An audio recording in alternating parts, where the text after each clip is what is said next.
Yeah. What's good, yo? Welcome to another episode of Real Talk, where as always, it's shit's real. We talk about it. Yo, I'm your host for tonight, Pat Scorpio, the England representative. And as always, I got my man with me. I'm gonna let him introduce himself. Yo, what it do, man? Shuttleworth the God, Go Artist, aka LB, aka Lauderdale Boss. Monday night boxing talk, ringangradio.com in the building. Let's get it. Yes, sir. Bring gang in the Two house. favorite subjects, Canelo and NOA. Yes, It's sir. like it's like the Libra scale. You know, we got NOA, we got greatness, then we got midness. So, and we got excuses and we got let's do this. We got run to the smoke and oh my God, please, Benavides. No. We got one nigga who's a monster and one running from a monster, but let's go. Yes, sir. Bars, yo. Ring gang in the house forever and always. And as always, I got my other man with me. I'm gonna let him introduce himself. Hey, yo, what's good? You already know who this is. Your boy King P, Bodega Box in the building. Ring Gang Radio all day. Let's go. Nobody's been. It's a hot week today, pause. Weather-wise, it was great. So I'm in a good mood. I won some money this weekend. So, you know what I'm saying? Come on, come all. We got to talk about Monster and Canelo. So come in the Bodega. Let's vibe. Yes, sir. You know what I'm saying? Yeah, shouts to Gus Skin 70 degree. You know, us East Coast niggas, you know what I'm saying? Like, that's that first 70-degree day. It just hits, man. It just hits your soul. You know what I'm saying? It just makes everything a lot brighter. So I dig what you're saying. No one's banned from the bodega today, but maybe next weekend, because I'm pretty sure there's gonna be some violations next weekend. I can feel it in my soul. But yeah, man, boxing's about to enter its most prolific stretch of the year for fights. Like starting from from this past weekend, which was a nice little appetizer, all the way going up into August 3rd, which is His Excellency's card in Riyadh season in Los Angeles. So like this past weekend, man, Oscar riding the wave of Ryan Garcia and Devin Haney had a double header, with the main event of Jose Ramirez versus Francis Barthelemy. And obviously, none of us are fans of Francis Barthelemy, like at all. Like, you might have heard Shutterworth going in on Cuban boxing, or you might have heard me go in on a Barthelemy brother. And doesn't matter which one. Sometimes I might lump them all together. It's all the same. Fuck all the Barthelemy. Fuck them and their goofy ass haircuts. Yeah, I'm saying motherfuckers looking like Streets of Rage characters and shit. The fuck, but I will give Rancis some fucking props, and again, because Rancis again makes me raise questions on fucking Jose Ramirez. Like, I know Jose, this was supposed to be his jump off for Golden Boy and stuff like that, but the same thing. I don't know what it is with this guy. Like, I know that this guy. I mean, obviously Jose Ramirez, he has to work in order to really break down his opponents. But in that first half of the fight, though, I just don't know what it is. Either his ring generalship is a little off, or his defense is a little off. But something with that guy, he makes fights a lot harder than he really should be. He is getting that Oscar Valdez vibe to him now, where you would think like he's supposed to kind of bulldoze certain guys, but he doesn't seem to. Like, I don't know if he was a tad slower or what it was, because the offense seemed like it got going in the middle of the fight, but just I don't know. Jose Ramirez is like, he did peak out. Like, I think Hooker is his pinnacle, really. Yeah, and even that fight was close too. Like, even Hooker was like, it was that was a good ass. That would be a fight of the year in a boring year.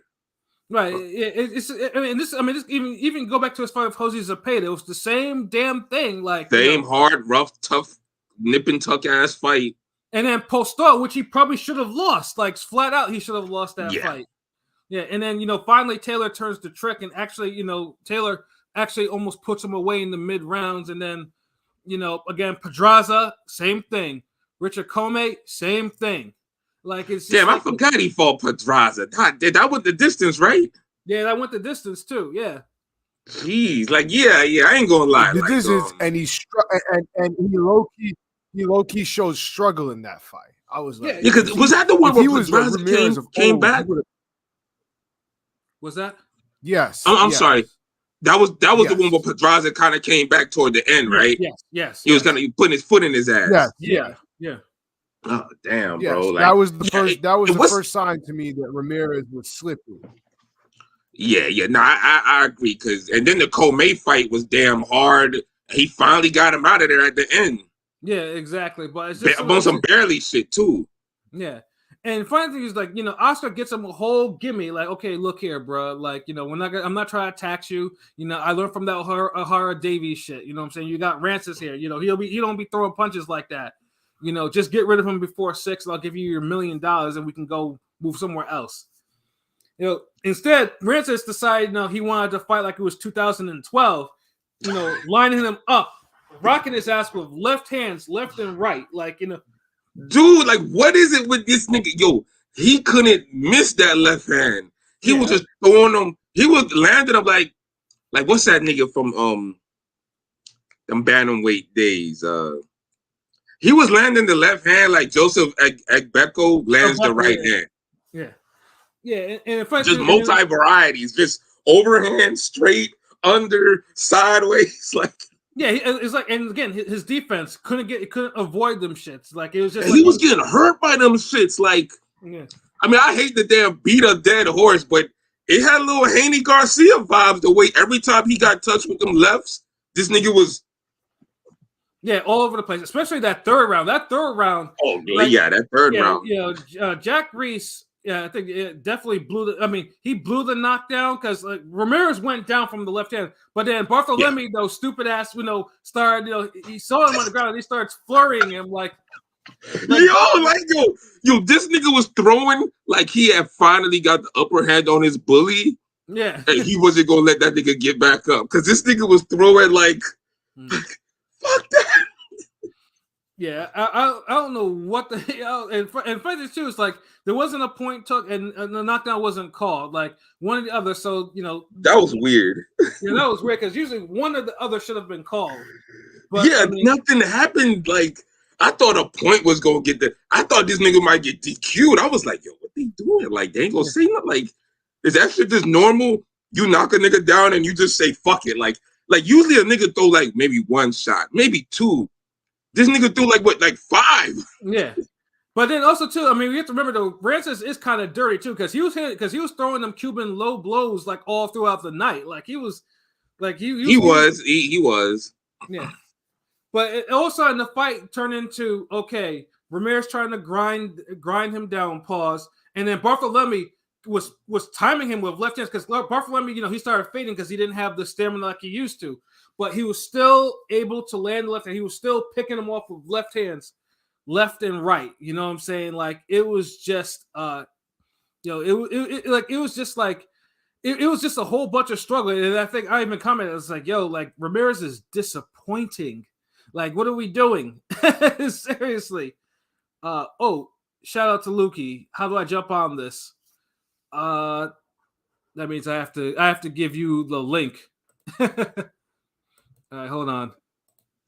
But yeah, I don't know. I don't know what it is about Ramirez like that. It's just like, although Ramirez though at the end, Ramirez he finally got control of the fight, and more so because Rance is kind of like slowed down. Like yeah, Rance is like it's not like he did something tactical to be like okay. I'm gonna take control now. Like, no, bro. Like, you was getting your ass whooped, and you kind of had to like. You got lucky he was 40. Yeah.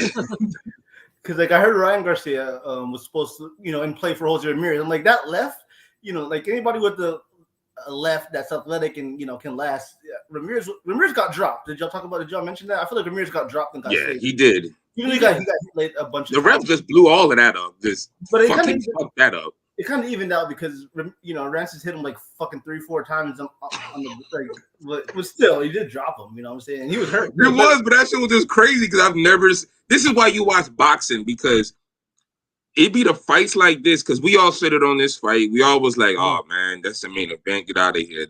Come on, stop. And it's a fight where you saw something unique happen because I've never seen somebody do that before. Drop somebody, they missed the knockdown. but then he throws like 6-punch combination while the dude's on the floor, and the ref don't take a point or do nothing. It's like everybody collectively just forgot it happened. Like, fuck it, we surprised the fight this good. It kind of negated it, kind of like how Ryan kind of got robbed from the knockdown by getting that point taken that round. But the referee at least took the point away, or he took the point away. The referee's like, okay, look, like one offense cancels the other. Like, so let's just continue the fight, though. He did, right? He was like, you know what? Yeah, I'll allow it. Yeah, we'll just let that one. We'll just forget about that one, folks. We'll get right. We'll just let it rock. We'll let it rock. We'll let it rock. Like those punches on the ground, you were still hurt from the left. So I don't even think you felt them other shits he threw at you. It was a little excessive. I was like, what the fuck, Rance? It was. But at the same time, you know how he stunned the Turbo Fist, Gary Antoine Russell. He stunned him. Yeah, I mean that whole shit that went down. Yeah, kind of like Ramses. I mean, you could tell he was old, but he was still somewhat a life body in there, I guess, till like 7 rounds. Damn, his fights have been more entertaining now than in the prime of his career. Yeah, that's crazy. Yeah, like I said, because usually like a good Ramses fight happens every once in a blue moon. This is just. I don't know. He fought on 2 blue moons lately. Then yeah, right. Even that Warriors fight he won against that young dude. That was a decent fight. I mean, for his standards, it wasn't that boring. It was boring. You got boring. Then you have like Rances Bartholomew boring. Rances Bormelemy. How you could fuck that name up? Like, yeah, but I will say this though. If you bet on Ramirez getting him out of there between 10 and 12, like you should be mad because in round 11 though, Rances was getting beaten from pillar to post. Like he was. Like, I don't know what Jack Reese was waiting for. Like, that motherfucker was just like, show me something. And he'd throw like a hook or a left hand. And a left hand that would actually land. And then. But this is the thing. Once he said that and Rances would throw a left or just even feint with the left, Ramirez was super respectful. Ramirez was like, you know what? I don't have to get the knockout. I'm winning. He didn't want to take no chances because that shit was hurting him the whole fight. So he said, fuck it. Yeah. Because he could have pressed him more. Yeah, like especially I'm glad he didn't press him more. Paul. Yeah, he did. In the final round, he did. Like I think because even in the final round, Ramirez got hurt by a left hand. So it was just like he was like, oh shit. Like he was engaged, but he didn't want to engage like as he was before because he didn't want to get like lit up again because it's like. I was like, God damn it! Like he made Rances look like this is looking super featherweights again. Like what the fuck? Like what kind of shit is this? Yeah. And hold on, let me see the. I was finish what you said. I'm sorry. No, and like I said, this was supposed to be like I said, this was supposed to be a showcase for him, and this is almost like a. Thankfully, I mean, Ramirez won the fight clear. Don't get me wrong. But this could have been on some Barboza shit if he wasn't. Yeah, this is like a gut check fight. Should have been a showcase fight. Right. But getting a gut check when you're a former champion is like crazy. A unified champion. But Lukey, I just sent you a link, bro. It's in your inbox. Whenever it's in there. Salute. What it do, Android? Yeah, the GB, the Golden Boy card surprised me. Some good fights. I didn't get to see the women's fight. What it do, Miss 702? Salute, showing love, much respect. Yeah. So I know, and I know Ramirez said he could have done better. Like I'm sorry, but Ramirez, like your fights are now showing a bad pattern. Like eventually, like someone's gonna break that shit. It's gonna end up KOing you. Yeah, because I feel like it's not like he has to have plot armor. But it low-key feel like he need plot armor because it's just. How come him versus? I mean, I know him and Barboza on Top Rank. It seemed like a no-brainer for them two to fight. You know what I mean? And I know Oscar signed both of them. Why don't they fight? I mean, it's like they're both at one. I don't know why, bro. Like why won't they fight each other? I mean, they're not. Are they under the same management? Is Rick Merrigan? They're not. Sometimes did Barboza beef with somebody behind the scenes? Yeah, I mean, Top Rank just didn't want him. Like Top Rank was like, yeah, we're not resigning you. Like you good. Like, but I'm saying, both of them were on top. Because Top Rank had a high 140 stable, and both of them were it was lined up for them to fight each other for felt like for a year or two. You know what I mean? But I think Top Rank had plans for Ramirez, but Ramirez didn't like who they had in store for him, and Top Rank flat out just didn't want Barboza. Like they was like, because Ramirez is getting picky because he's having too many close fights with niggas he's supposed to be better than. That's what happened with him. So Barboza is somebody who he's supposed to be better than, but Barboza's good enough to where, like, you know what, he might pull this off. So fuck it, keep away from him. He's got more pause, got more juice in him. You know what I mean? He's got a little bit more, life in him. So I feel like the thing, because I know Ramirez had the wedding, he was supposed to fight T.O. He kind of halfway ducked T.O. He halfway ducked. Yeah, he ducked that shit. T.O. Barboza wanted T.O., but if Barboza had Ramirez's clout, that might have happened. You know what I mean? So it's like, but he's spoiling on the vine in the meantime, though. I know Oscar. With the 140, I heard Jose Ramirez was in play with the Ryan Garcia. Don't waste that on that. Just do a Barboza. I mean, that's the main event. Barboza Ramirez. That's a high level. See, this is the thing I don't get. Like, T.O. showed that he'll fight anybody, but then it's like Barboza's a bigger name than guys like Sandor Martin and.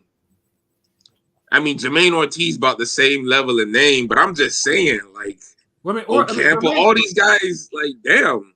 But I mean, Ortiz and Martin at least have performances that kind of like, okay, like, Ortiz pretty much should have beaten Lomachenko, and Martin at least has the Mikey Garcia and has the Mikey Garcia win and shit like that. So whereas Barboza, Alex Saucedo or Mike Alvarado are his best wins as a pro. So they ain't letting them get a chance though, bro. But now it's taking so long where it's affecting him now because he's not putting on a performance where you're like, yo, I can't wait to see Barboza fight again, or I think he got next. He could beat this dude or beat that dude. Like, now with Barboza, he fighters that are light hitter than him, they're outboxing his ass, and it's just like, yo, like that's we're not you one punched Mike Alvarado unconscious. Why can't you do the same thing for someone that's lighter than you? So like, what are we doing? Yeah. But it's low key gotta be frustrating though. I mean Barboza has to get better and get better quick because you don't want to end up like Ahara Davies. Ahara Davies, I mean, for all I know, he might have been released from his Golden Boy contract, and probably should be, to be honest. Like, but like, that's the thing. Like when you spoil on the vine, you always get clipped off the vine at the worst possible moment. Mm-hmm. It's not like you get your big fight and get clipped. You get clipped in your biggest moment, like with all the attention's on you. Like that's Barboza done had the AKA biggest undercard placement, and then bam. AKA Barroso's on O'Hara's Davies. O'Hara's Davies' first fight in America, UK nigga comes over. I see them on Instagram. I see them like out the hockey game and all this shit. O'Hara Davies coming to the first round and get knocked out by a 50-year-old. You know what I'm saying? Happening. So it's like, yeah, that's shit. Yeah, Oscar. I mean, like I said, it's good that Oscar's at least getting some named fighters, but he's gonna have to go dig into that matchmaking brain of his or whoever, and just try to make sure try to at least try to get something out of them before they start suffering these bad losses. Yeah, he got to start strategically placing them in bouts with each other, and start building up some other guys. So it's like he could create like some semi-round robins where just because if you lose to Virgil Ortiz or you lose to them. One of the other guys who's trending upward, it's not over for you. Right. Like you can't have everybody on some JoJo Diaz shit where you're just like, okay, I know you'll never be my guy, but I want you to be the guy who fights all my guys. And it's like, nah, you gotta get him his moment too, like, because it works better if a guy is a former champion at least. Yeah. And speaking of someone who needs to be, who probably needs to be rebuilt, we had the co-main. It wasn't the co-main event, but we have. I gotta mention this first before I go to the co-main. Jojo Diaz and Oscar Duarte, like it. Yeah, I think now Oscar has a decision to make because honestly, it's sad the way Jojo Diaz's career kind of went. I mean, he was one of Oscar's prospects, top prospect. He was a contender. He was a champion. Now a jobber to the stars, but now he's But then Oscar never, JoJo has had a lot of issues. But one thing with JoJo was, with the exception of Zepeda, no one was really putting his foot in his ass like that. Like, it's. He always could hang in there and be tough. And yeah. Like, honestly, he didn't look that bad against Duarte. It's just. He's just too small. I mean, he's a skinny fat ass, to take a page out of a WWE CM Punk playbook. Yeah, like he couldn't like the fat, boxing he was doing was slick. Solid. Like that's the best he's moved in years. But he's always a slick boxer. Yeah, he's always the offense just couldn't. The offense wasn't enough. Like it just wasn't. Duarte's offending.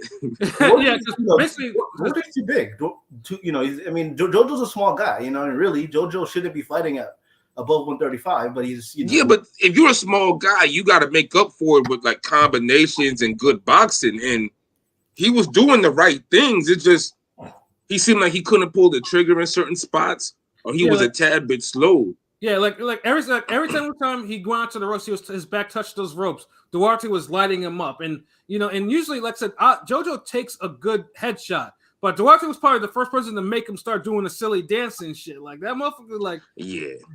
But I feel like this too, like this looked like one of those times where JoJo took the conditioning serious, but it seemed like it's almost too late now, right? Because he looked more muscular and fit this time. Yeah, I mean, he was under 138, which is like, for him. But like I said, his reflexes, I wouldn't say they slow, but like I said, just someone who's Duarte, who's big and has kind of work rate. Like you have to do more to keep him off you, and just JoJo just didn't have the offense to do it, so he was just getting lit up. But I'm over here thinking, like, if Zepeda, who punches harder than Duarte and more durable, can't drop him, I'm thinking Duarte can't do it either. But like I said, Father Time, when Father Time starts knocking, you just don't know. Like seeing JoJo. Yeah, but we got to look at it. Duarte probably doesn't stop him if JoJo never fights Zepeda. True. That's also true. Like he kind of chipped away. Like, cause remember, and it's not only just Zepeda. JoJo's low key been having tough fights one after the other. Yeah. I mean, the Jester fight wasn't no cakewalk. Yeah, I mean, the Haney fight was a hard 8-4. Like, I mean, look, yeah, and he lost to Perez on Thursday. Well, we were doing some kind of casting on Thursday, and he lost to that journeyman Perez. You know what I'm saying? Yeah, he lost. Yeah, he did. Yep. I mean, so it's like, his best days are past him. I thought it sounded like right after, when he got post-fight interviewed, he didn't mention nothing about retiring. He's like, I'm gonna, come back again, maybe get a soft touch. But it's like, are you still? Maybe he needs that because. If he's finally taking the conditioning part of his career seriously and he has that down, then maybe he needs to take a softer touch where he could fight in that new frame of mind, that new body, and put his combinations and punches together because, like Oscar, that's the thing. These promoters, they got to have plans to where you could get your guys some wins. So you're just not feeding them to the wolves every night. Get somebody that JoJo can most likely knock out. You know what I'm saying? Get somebody JoJo can most likely knock out that maybe a guy like, Duarte came off like 12 straight KOs before the Ryan loss, which we are going to hype up a little bit with, Ryan didn't stop him. But no, yeah. but it's a great win right now. But I mean, like Matt, give him a guy, with a decent record that got stopped by Duarte maybe or something like that, give JoJo some confidence if he's going to continue. Because I don't know if he should continue or not. I mean, this guy's lost like 4 or 5 in a row. You know what I mean? So, yeah. Yeah. I think the Fortuna was the last win he had, ain't it? No. He had a minor win on, I forgot on whose card. It was one of those Thursday cards again. Yeah. It was a Thursday card. Yeah. That one wasn't a wash. That was like he kind of won that one sort of thing. Like, he said he kind of won. Like that was still life or death. Where he's like kind of won that. I mean, Paul's not lying. He did kind of win that fight, but he won it. But he kind of won. It was like by a round. You know what I'm saying? Like an 8 or 10. Jeez, like this man crawled out the damn ring. Like yeah, but Oscar needs to do something. Like I do feel like if we're number one, JoJo truly needs to drop down. Like honestly, he should be at 130. Really, like I mean. That's the last division where you actually got a knockout at. Like, but you can't make the weight. I mean, like Golden Boy's the king of fuck whatever weights. If a title's on the line, I've noticed for the past year or two, when I watch these Golden Boy wins, it started with probably JoJo. Like these niggas do not make weight, right? Like you can go across the list of all these Golden Boy guys that are supposed to be fighting at 135 or 130. They're weighing at 133 or 138, and it's like I swear JoJo has not made the 135 limit. Maybe since Fortuna. Maybe even the Fortuna fight he probably didn't make that weight. You know what I'm saying? So it's Fortuna fight was the last fight he actually looked like his talent. Like he had yeah. If he can get in between, if he can like do like 133, because JoJo has enough cachet where he can do the whatever weight, but like fight some smaller dudes or something. Fight some. JoJo has skills. Like JoJo was tough. He has skills though, but it's getting to the point right now. Like you either got to try to rebuild him with a couple of wins, or you throw him to the wolves, and most likely he actually gets dropped because he still hasn't been. But he has to keep fighting this way, win or lose, though. But real quick, in regard to that, we're talking about JoJo a lot, but I want to mention Duarte real quick because Duarte was on a 10-11 straight KO win streak. Albeit against not really names. He gave Ryan a tough fight. Obviously, he got knocked out. And had a decent win against JoJo. So would you rather see? Because I know he's fighting at like a 137-ish.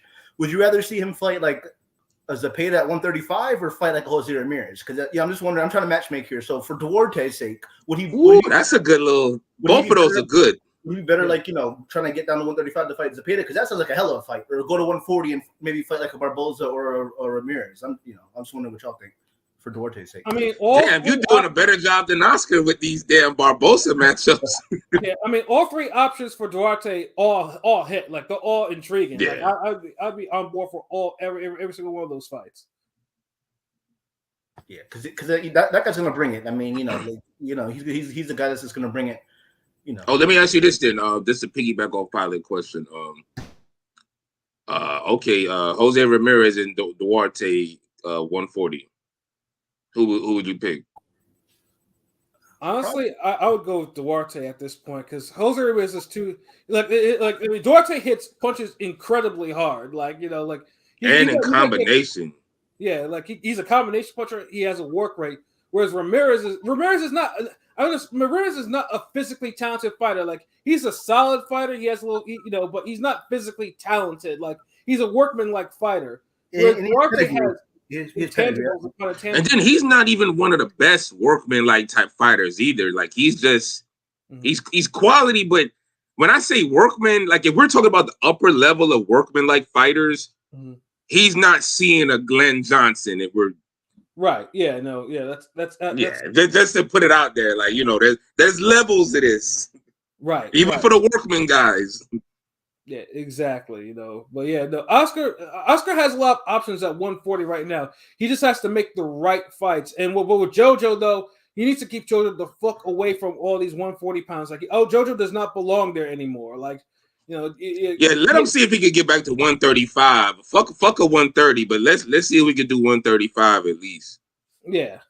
135 or maybe get, like I said, get him a nutritionist or something like that. But yeah, because like I said, like 135 is still there's still some beasts in that division. Like you don't want, I hate to see the dude get end up with a journeyman record. Well, he already has 6 losses. So in regard to the JoJo, because I know JoJo, obviously everybody knows he ducked Floyd Schofield.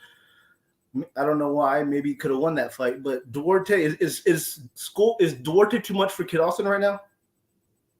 Schofield showed a lot of defensive liabilities in his last fight. I wouldn't put Schofield. He plays slow. He doesn't use a jab in the body, but I'm just wondering. Yeah. We did learn from Trayvon Marshall. Like you don't need to kind of put people in there that early. You need to rush it. Yeah. Well, because Kid Austin's like pretty high ranking in a couple sanctioned bodies, so it's like he is though, but we don't need I think we should let Schofield kind of develop some more because. Like I said, he was getting tagged a little bit too much, even though I know he was excited and shit. But yeah, you can't do that against We're gonna see Kid Austin in the good fight in his next fight. No, that Silva fight, I hope not, because I love that fight, but it's too early for both guys. But no, it's never too early. No, we need more. We got to get away from this too early shit because these niggas is taking too long. Like if they're ready, they're ready, man. I assume, and I want to see Silva. I've been saying I want to see Silva on the Netflix card, but I'd rather see him, Now, Schofield, I want to see 2 top black prospects fight. I want to see a young. I want to see him like ain't no half stepping. I want to see these niggas fight. Like you know, what I'm saying like someone needs to move up the ladder. You don't get two black Americans and two black kids fighting like you used to, like them 90s type of days. Like now it's like they want these niggas to be. They want everybody to be their own star and fight you later type shit. Like. Yeah. We'll match you up. Like, we'll make you fight all the Europeans in the world, all the Mexicans in the world. Right. Stay away from them niggas. Like, damn, but it's like even the niggas is staying away from the niggas. Right. And that's the problem. Like, before y'all would just be like, nah, don't have him fighting. Like, nah, yeah, because with Sylvia, I think he's a special talent. I know, he had 10 straight kills. He's had 2 tougher fights where he hasn't. So I would say put him in there with like a Fortuna, let him get a KO on Netflix. But if you want to make a Schofield versus Silva, fuck it, of course I'm down. But all I know is that Kid Silva needs to be on that Jake Paul Netflix card. It's a no-brainer if you want to build somebody. Well, man, of course they all want to be on that card because it's Netflix. I mean, do you know how many people? Yeah, who don't want, nigga? I want to be on that card. The fuck? Yeah, that card. I mean, that card is no. Everyone and their mama's gonna be watching that card because Netflix is quote unquote free in a way. If you pay. And remember that the last time we had Jake Paul and Tyson on the card, it was low key classic. It was. So it's just at least they got that going for them. I know they made the match. It's a real pro fight now. And hey, whatever y'all do, what y'all do. These niggas boxed enough. They can take care of themselves. Like they, and if you can't, it's the game. But fuck it, it's a good look. Yeah. And also too, Thomas Delonre needs to retire. I'm sorry, and fun things too. It was sad though because when I made the bets, it was like plus 460 on the fight going on Virgil Ortiz scoring a KO in 1 through 2. That shit was too fucking easy. Yeah, Delorme crumbled from the first body shot he took. Yeah. And fun things too, it's like it was the body shot was thrown so swiftly. I was thinking that motherfucker was bullshitting for a minute. Nah, but you heard how it landed, like my goodness, and his pain, like the grimace he had, he was. Yeah, nah. I know Virgil Ortiz is like, y'all niggas ain't letting me get any rounds in. And truthfully, now I mean, with this win, obviously, he secured the spot with Tim Tszyu on the Riyadh season LA card, and obviously that's a fight of the year on paper. That's probably one of the most anticipated fights of the year. It's a true. It's gonna be the best fight that night. Yeah, it's gonna be the best fight that night. That it legit could be its own main fucking event, bro. It's literally the best fight on the card. King P is absolutely correct on that. It's a great fight, but my thing is, in regard to that, Ortiz has fought 2 guys that have not done shit at 154, whereas Tim Tszyu ran the gauntlet, and besides Jermell has the best resume at 154. So I'd really be surprised, and it would show the true, everybody calls Virgil Ortiz special. This will prove it because at this point in time, I'm confidently picking Tim Tszyu to win that fight. I expect a war. Confidently? Man, I ain't confidently picking nobody between this shit. It's gonna be a war. Yeah. But I'm saying, I'm gonna have to think about this one for a minute. Yeah, but me personally, I'm going for I feel Virgil got this. I think he's just slightly more talented, a harder puncher, better defense. But is he battle tested, dog? You know what I'm saying? I know he's battle tested. I know he fought that level, not recently. He fought Mean Machine at 147. At 154, he fought 2 guys for a span of maybe 2 minutes. You know what I'm saying? If 1 minute. He fought 2 guys. Yeah, but he showed enough.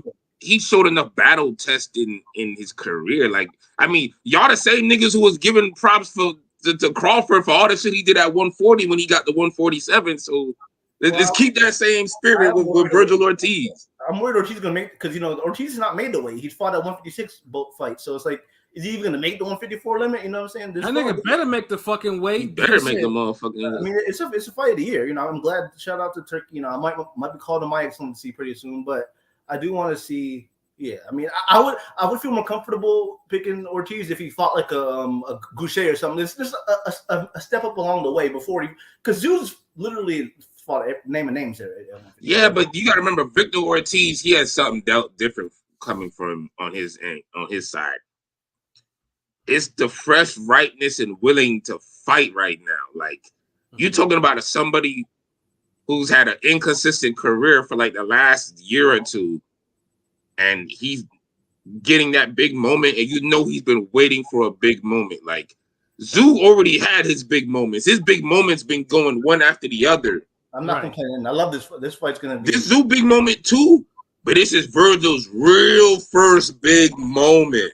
I feel Ortiz might be like a nicer boxer, but I feel like Zoo's gonna be so mad and just want it back in blood. It might be. It's gonna be a fucking. Virgil Ortiz gonna be mad. It's gonna be lit. And Virgil, I don't think Ortiz would ever run into somebody's fucking elbow. Yeah, no. Right. Yeah, that's true. I mean, granted, Zoo is just like his dad. He be want to get his shots off so bad, he don't really think was in front of him sometimes. Yeah, got a little awareness a little bit. I know people are so upset about it's a foul, accidental foul. I'm like, bro, like, let that shit keep going, nigga. He ain't like. Yeah, and like I said, and he got props too, because like I said, he was in his rights to call a no contest and keep his belt, but he was like, "Fuck this, I'm gonna win this fight." And like I said, the punishment he dealt out to Fundora is down to like November because Fundora took such an ass whooping, but he won. You know what I'm saying? Like, but he won. And he dished it out on Zoo too, though. Like, yeah, because Zoo took Zoo. This was the most we've ever seen Zoo get hit. Right. I mean, and because he couldn't see it, he couldn't see the punches. The motherfucker had a whole. I mean, he had two. Well, he didn't see that elbow either, and both eyes were fine before that. Yeah, motherfucker had. So I mean, if you're running into elbows when you got both eyes, I don't know. I mean, who's the nearsighted nigga in this fight? I mean, motherfucker had a whole half moon and not the Caesar in his fucking head, nigga. Like that shit was rough. Like he could. That nigga looking like he had a whole crescent. Yeah. Nigga had an anime logo. Shit looked like he had a lobotomy or some shit. Like, yeah. Look like an unlockable hidden character or some shit. But shout out to the moon starts glowing, nigga. But shout out to him. Still, like I said, that's old school tough though to be bleeding like that and still trying to win though. But yeah. Gave us a fight of the year, so fuck you.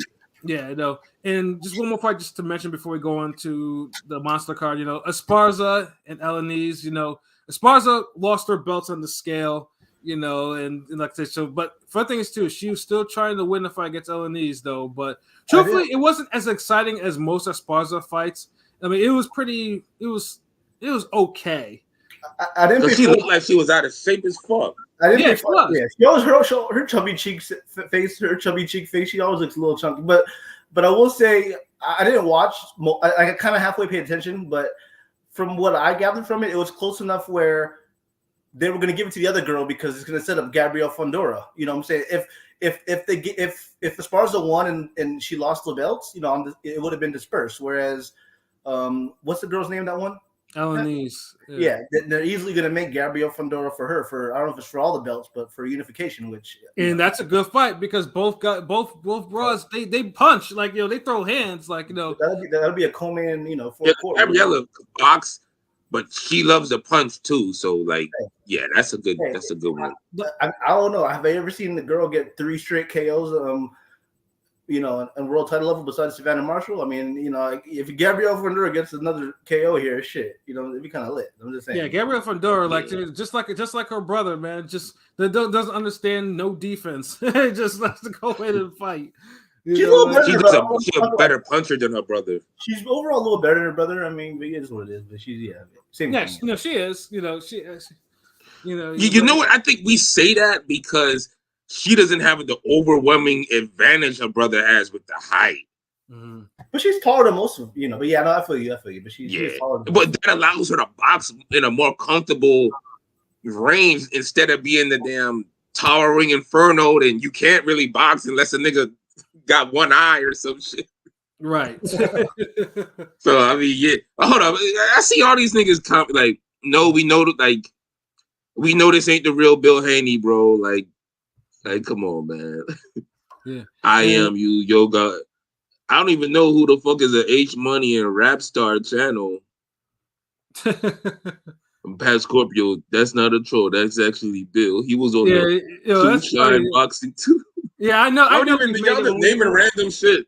I know we met when we have multiple trolls, yo. It's just crazy, yo. And shout out to Perfenio, salute Perfenio, and I would want to be on that Netflix card too as a prelim too, as an undercard, nigga. I don't even need to be televised. Just let me on this motherfucking card, nigga. Like, I'll get paid. Yeah, I'll hold a few doors. Let me see what I do. Mitts for somebody. Let me just get paid. Let me get a little interview. Plug Ring Gang. Good. Yeah, because everyone knows that Netflix money, that Netflix is different. You know, so like I said, it's amazing how Mike Tyson is still getting these bags, even well in his retirement.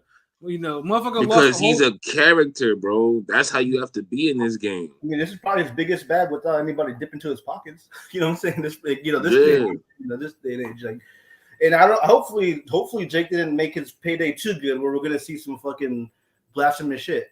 I'm just saying. Oh yeah, because you don't know what's going on. I got a bad feeling, dog, but whatever. Yeah, no, but yeah, no, definitely shout out to Golden Boy for at least giving us an appetizer for what's coming up next weekend and stuff like that. Because yeah, this should set it off, and obviously we'll get into the monster card first. Because Lukey's here. Lukey, what's going on?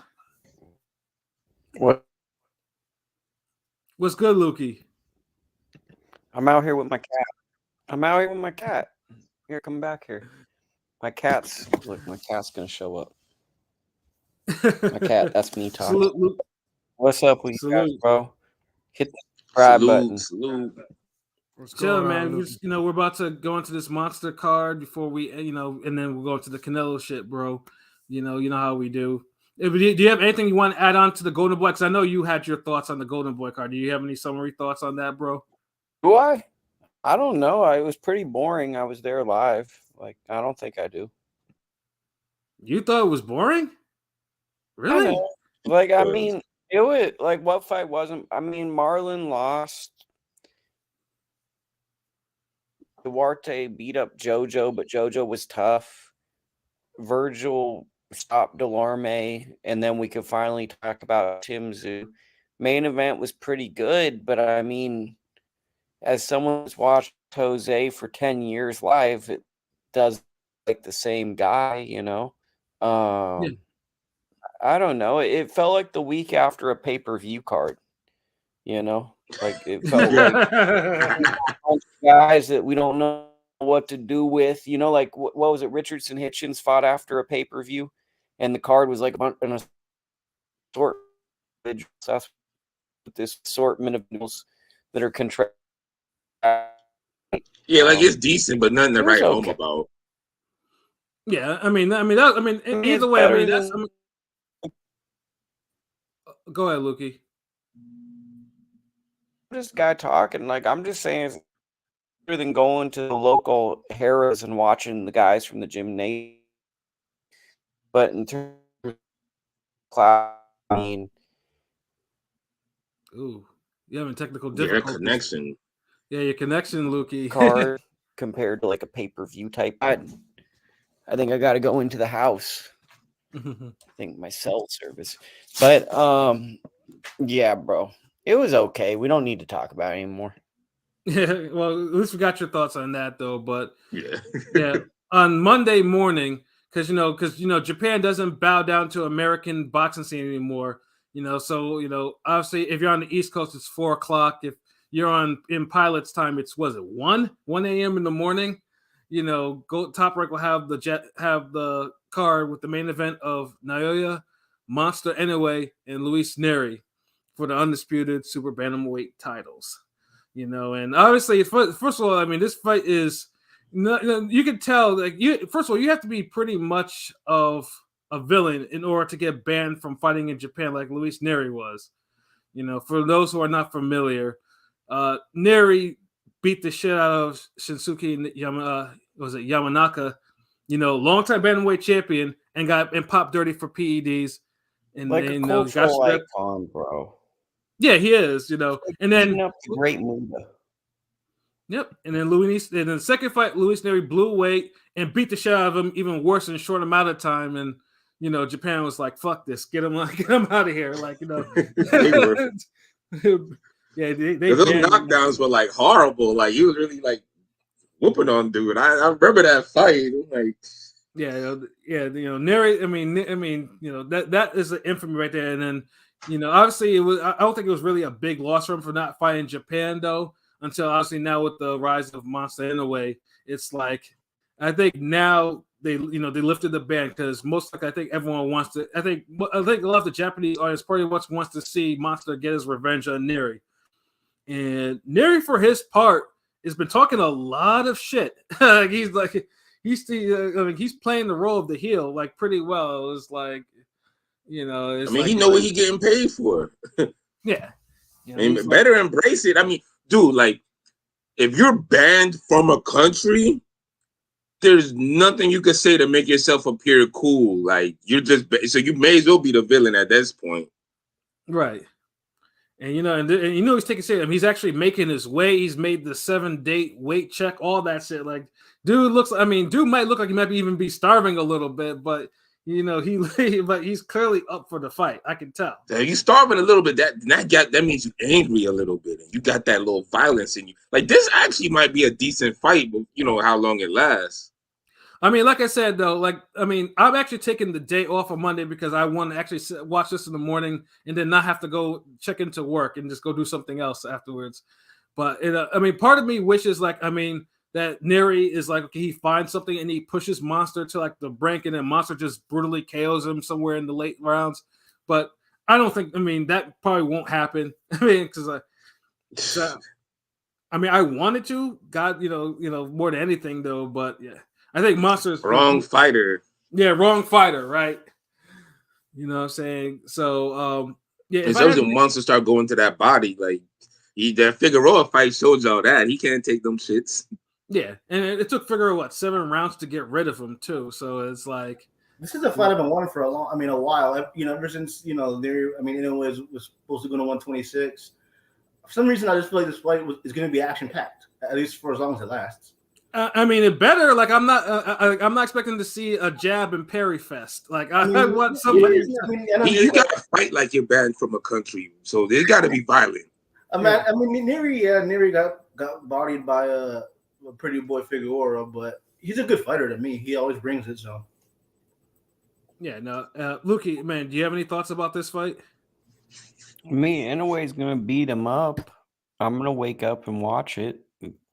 Like, Inoue, Usyk, Crawford, those are my guys. They actually fight real people, so I watch them. There you go. But of course you're on the West Coast, so you're gonna have to wake up at what, 1, 2 in the morning? No, I'm gonna wake up at like 4 in the morning and really start my work day way too early. Damn. Shit starts about 3:00, 3:30 in the West. I just called the day off, the day following off, because I can't do the fucking stay up and then. Damn, bro, y'all taking days off for boxing? Jeez. I can't. I swear, if I called in my work, they would still call me in. Oh, wow. They'd be like, I know it's your day off, but like stuff's not working, bro. I have that type of job too, but I already told my manager, I'm like, I don't take my vacation days enough, so if I take a random Monday off, they're not gonna like say anything, But if I take more random Mondays off, then they're gonna be like, okay, like we need you to do this, lead this meeting and stuff. Well, by Monday, it's Monday morning, right? It's not Sunday morning. It's Monday morning. The card starts at 4, but the main event probably starts at like. So time out real quick. Is it the day gonna be Tuesday or the day gonna be Monday? I'm confused. It's Tuesday. Monday. It's gonna be Monday, bro. Monday. We just said Monday. Scroll up. Monday morning. Scroll back up diagonal. I don't know. Like, damn. Okay. Yeah. Get in the hot tub time machine. Something. I might be fucked. Whatever. So in terms of predictions, so how long do we think this fight's gonna last? And does anyone actually have Nery winning this fight? Hell fucking no. Yeah, my prediction is Monster gets him out of there probably by 5. LB, what about you? Damn. I started with 5. I honestly feel like the fight ain't gonna go that long, man. 3 rounds. Oh shit. P, what about you? Actually, they're gonna go a little bit longer. I think it'll go 7 rounds. Wait, I wanna address something. Is that really Bill in your chat? No, it's not. No. It's a troll. Okay. They always do this because I remember Derek James was in there, then Spence, then who else? Bomac. Like, they always do that shit. Yeah, so there's like some guy sitting at their house and they're like, "Oh, Ring Gang's on. Better make a fake account." That's pretty Yes. cool. Basically. You guys should make a fake Lukey account one of these weeks and like ask to come on. That would be a cool one for me. I'm probably gonna jump on a little bit. I got to do something, but I'm a big listener, so I like you guys. Oh no, I mean, yeah, the Lukey, Lukey is like one of the day ones. Like, I mean, like I said before, like I used to do shows with Lukey too, like way back. You know what I'm saying? Like, I've met Lukey in person and everything like that. Lukey's Luke, and then Lukey's, he's writing for boxing scene, hopefully to improve in the writing on boxing scene, because boxing scene kind of, it needs to go back up again. Quality needs to go back up, and Lukey's been doing his thing on there. So, shout out to Lukey on that though. But But yeah, like honestly, like a part of me hopes that it's a fight of the year type of brawl where Monster gets a little tested, like like he did in the damn, bro. Like, you be having some wishful thinking. Like, Monster gave you an entertaining fight last time. I know this, bro. Like, I know this. Like, is it? But I mean, I want to wish for a Donaire fight, nigga. That shit was that's the best. You better get Donaire quality, nigga. Nery ain't seeing no fucking Donaire, like. Yeah, I mean the only thing Nery has that's an equalizer is because Nery has power too, though. But yeah, it's one of those things. It's like, I mean, part of me wants to see Monster at least test it a little bit before Monster bodies him. So it's like it's wishful. So what rounds y'all got? Because I didn't pick my rounds. What rounds y'all had? 5, 3, 7. I'll say 6. I think it'll be a 2-2-ish. You know what I'm saying? A couple feel outs. You know what I'm saying? Because I mean, Tapales was competitive enough. Yeah. The Ballers was mad competitive, but the thing is, I think he's an overall better boxer, just more skilled than Nery. Like, maybe. I mean, Nery, look, see, because y'all niggas fall in love with like one thing a motherfucker do good. Nery just has power. We've seen this nigga get outboxed before. Shit. Yeah, absolutely. Seen him get outfought before. Yeah, like, Tapales, he had defense. He was rolling shots. Mm-hmm. His variety in punches, he was throwing hooks, uppercuts. He had straight left that found it home. Yeah, and Monster, he was moving. When Monster's mad, Monster, he turns to a fucking monster. He fights mad. You saw how happy he did to Emmanuel Rodriguez. So it might be one of the situations where Monster just gonna get him fuck out of there and just. You disappointed my country. You just fuck you. Might just lure him in there. Make him see if he could get a few shots off. Make him think like, okay, your offense is going to be a factor, and then just bow. Like Shutter said, he can do everything in the ring, any and everything. Yeah, Monster definitely be like, you have disgraced us. You have dishonored my clan. That shit gonna be like a show, the Shogun finale. Yeah, like a Nery head, just cliff, bro. Because I tell people this all the time, like. The Monster Munguia Inoue is the closest thing you'll get to a perfect fighter, perfect boxer right now. Like, when I say perfect, somebody who could do everything you need them to do in boxing, and it's at a very, very high level. Like, if he's in a video game, all of Monster's stats are in the 90s. Word. And I'm not talking about low 90s. I'm not talking about you giving this nigga like 91, 90. He's getting like 93 minimums. Word. Power might be 99. You can't sit there and tell me like, yeah, you know what? We're going to give Inoue's footwork a 85. Nope, stop. You're not going to do that. So I'm just saying, like, so if you're somebody who watches boxing, or you're somebody young that's getting into the sport, watch Inoue. He does everything sound, everything on point. And he got knockout, explosive power, quick hands. Like, yeah, like he's gonna make Nery look real shitty in this fight. Like, so just enjoy it while it lasts. And of course now I have FanDuel up because let's read off some odds. So right now, current money line is Monster is a minus 1,300 favorite. Nery is a plus 820 underdog. For method of victory, Monster points of decision plus 700. Monster KO minus 550. A draw plus 2,600. Nery points decision plus 1,800. Nery KO plus 1,100. And let's see, and there's some pretty good group round bettings. There's like four lines of group round betting. Let's see which one's the most attractive one. I mean, Monster to win by knockout in 1 or 2 is plus 1,000. So that's something to look at because that can. What about 3 or 4? Yeah, that could absolutely happen. But 3 and 4, nigga. Huh? 3 and 4. What's the next? 3 and 4. Oh, my bad, bro. Hold on. So Monster 3 and 4 is plus 440. Oh yeah, so it went down. It probably gonna pick back up again when you get to like the 9th round. Right. Like I can just envision it. You probably looking at it like, yep. Mm-hmm. Yeah. But I'll say though, so definitely a 1-2 is definitely a value for Monster if you want to pick that because, like I said, Monster can get him out of there in 1 or 2. It's definitely worth a bet on there. The only thing that'll change shit is if Nery comes out attacking. Mm-hmm. That's the only thing that might slow this whole process down. If Nery comes out attacking, and it kind of puts Monster on the back foot a little bit, kind of makes him want to pick off shots. A little bit sleeping on Nery.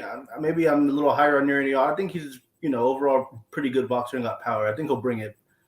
It's a good win for Monster. No, he needs to bring it. That's what I'm saying. Like he needs to have the right strategy. That's what I'm saying. Like he needs to go out and start attacking Monster. He doesn't need to go in there and try to outbox dude or anything. Because then what happens is you're gonna fall into that Fulton game plan where you go in there thinking shit's gonna be one way and goes the other. And you let him do something first, and then now you're like spooked. You're like, oh shit, fuck that. This nigga, his hands real quick.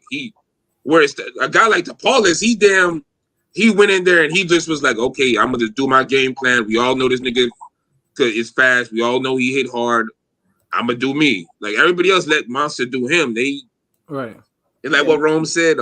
This guy Nery's a 2-time champion. Fight like he fighting the school bully. To me, this would be one of Inoue's. I mean, me personally, I think this would be a top 5 win for Inoue. 2-time a 2-weight champion. I mean, probably will. I mean, because like I said, if only Nery had not been KO'd before, like I said, but now, that. But like I said, but it has a significance to Japanese boxing due to what Nery did. So that's why trust me. I mean, you might get the rare occasion where you might see the Japanese audience not be clapping politely. They'll probably be cheering the shit. You know what I'm saying? Like they'll be probably going as excited as when Nery was scoring all them knockdowns. And niggas like, like shit, get this Epo shit the fuck out of here. Yeah, but I'm kind of looking low key to that. I mean, I always look toward the Monster fighting.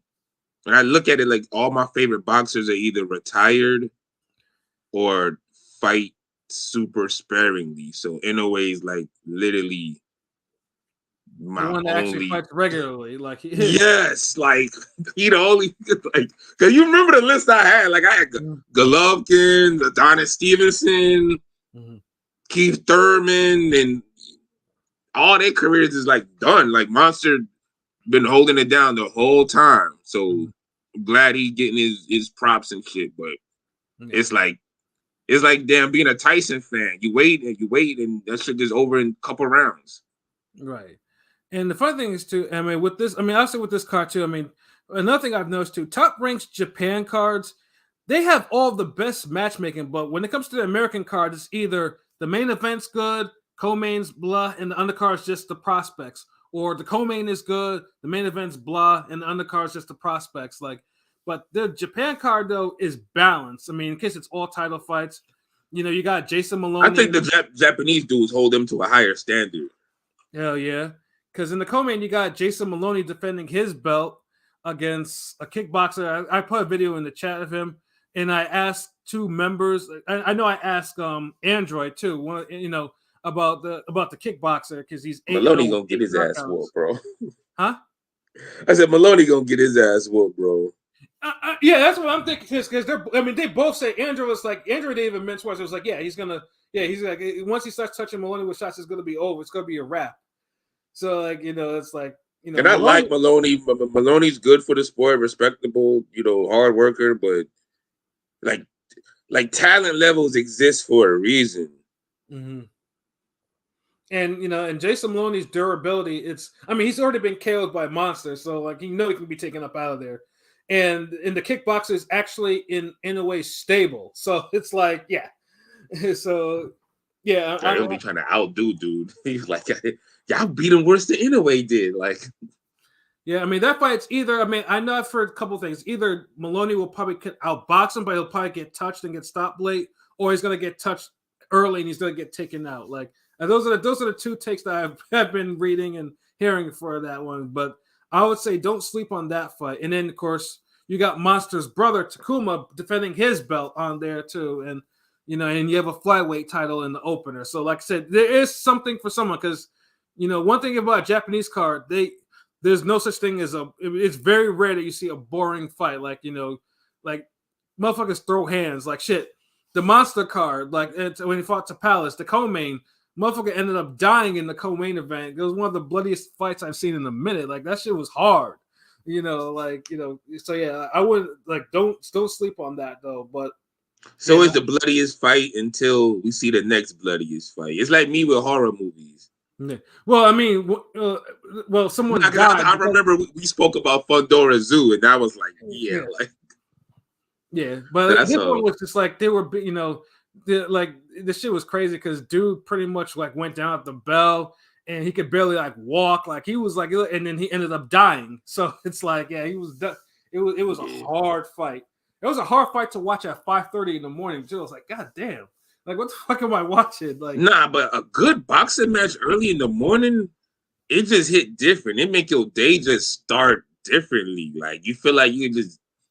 Like, I don't know, like, you could just beat up everything after that shit. Yeah, no, obviously, because, me and you, we've talked about Monster Donaire 1. Like, after that shit, I had to go to work, and I was like, why the fuck am I going to work? I wanted to go to the gym and put in some work. Like I didn't want to go back. I didn't want to go to my office. I wanted to go put in some work. That shit just, it's one of those fights, man. Like, if somebody's a new boxing fan, that's one of the fights you show them. Just like, 10 years ago, that one fight, Trinidad Vargas was that one fight you would show a new boxing fan. Yeah. Like the Nair Monster is that one for this era now. Like, yeah. Oh, you want to see boxing? Oh yeah, watch this. Yeah. And then also the Flash versus the Monster. Like, come on. Can't go wrong. Yeah, absolutely. So I know Blazing Killer, salute to you. And Anthony Marzano, I see that you're back. Can you guys explain to me why people are already saying Ryan can't make 140 pounds when he just got into that division, and saying that he might move up to 147, 154? And for you guys, who do you want the next fight for Ryan to be? Tito or Subriel? I'm saying Matias because they can build that fight as the next Golden Boy versus Tito. Ryan can make 140 pounds, but it depends if he wants to make 140 pounds. Like, I don't think he can make 140. Bro can't. No, he can't. What are you talking about? No, he can't. Let's stop. He needs a fight at 147 or just have a catch weight of 144 and call it a day. Like, I prefer 147 because it's a real division, but it's cool if you get good opponents to come to your bullshit division and no one complains, then hey, take those fights. Dude hasn't made 140 solid since the Fortuna fight. Come on. Yeah, that was like what, 2 years ago? Yes. Like, bro is not. Remember when you saw? I forgot what fight it was when Ryan Garcia was like 138, and even then he was fight. like, "Yo, he was under 140 for the Tank fight." He was like, but that motherfucker looked big. No, there was a fight before the Tank fight. Huh? The Fortuna fight. The Fortuna fight was okay. before Tank. That's what it was. Okay, the Fortuna fight. That motherfucker was big, yo. So that right there told me, I was like, yo, this nigga about the size of Mario Barrios, bro. Like, you could be at 147. Get the fuck out of here. Like, and now after he done seen this success, ain't no way you're gonna get Ryan at no 140, bro.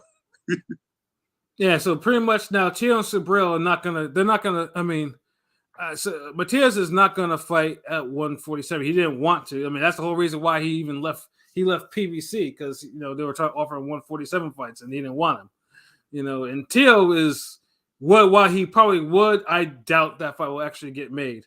I hit Tio. I just don't see that fight. Something's gonna fuck it up.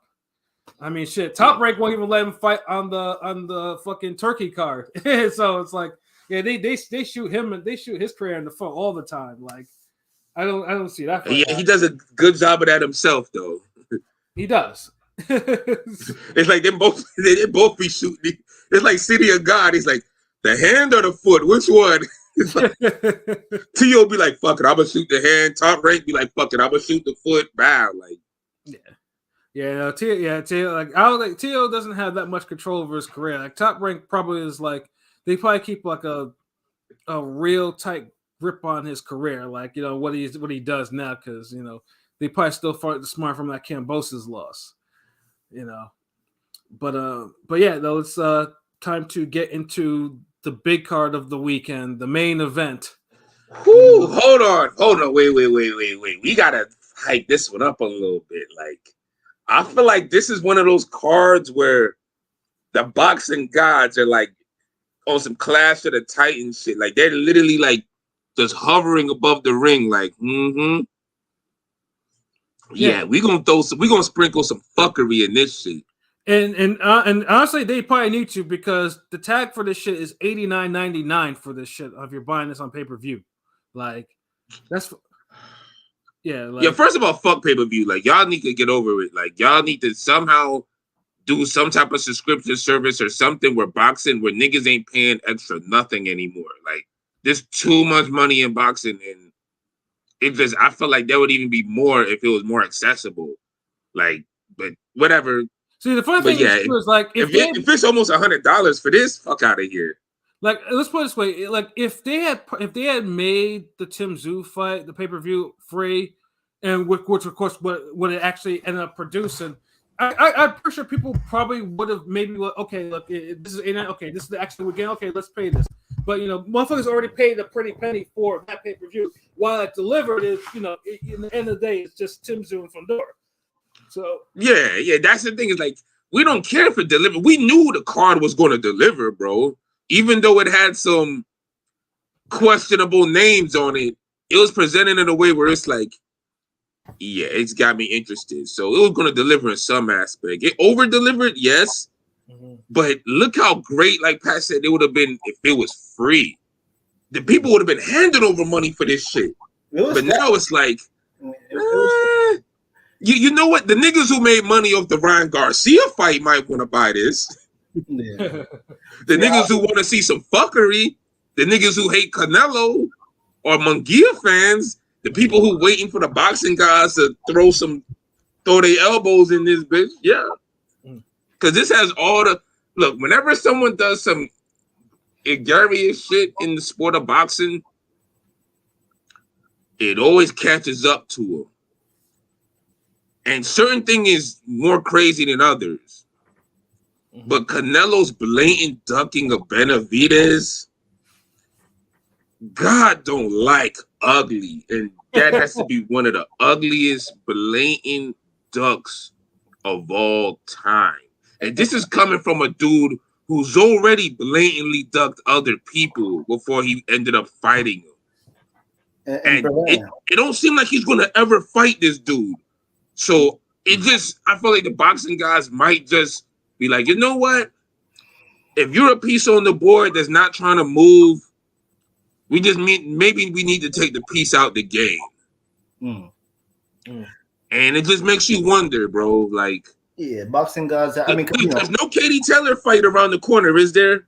I mean, yeah, it's supposed to be her versus round 2 on the Netflix card as a co-main. But it's like what July, August? When is that? July.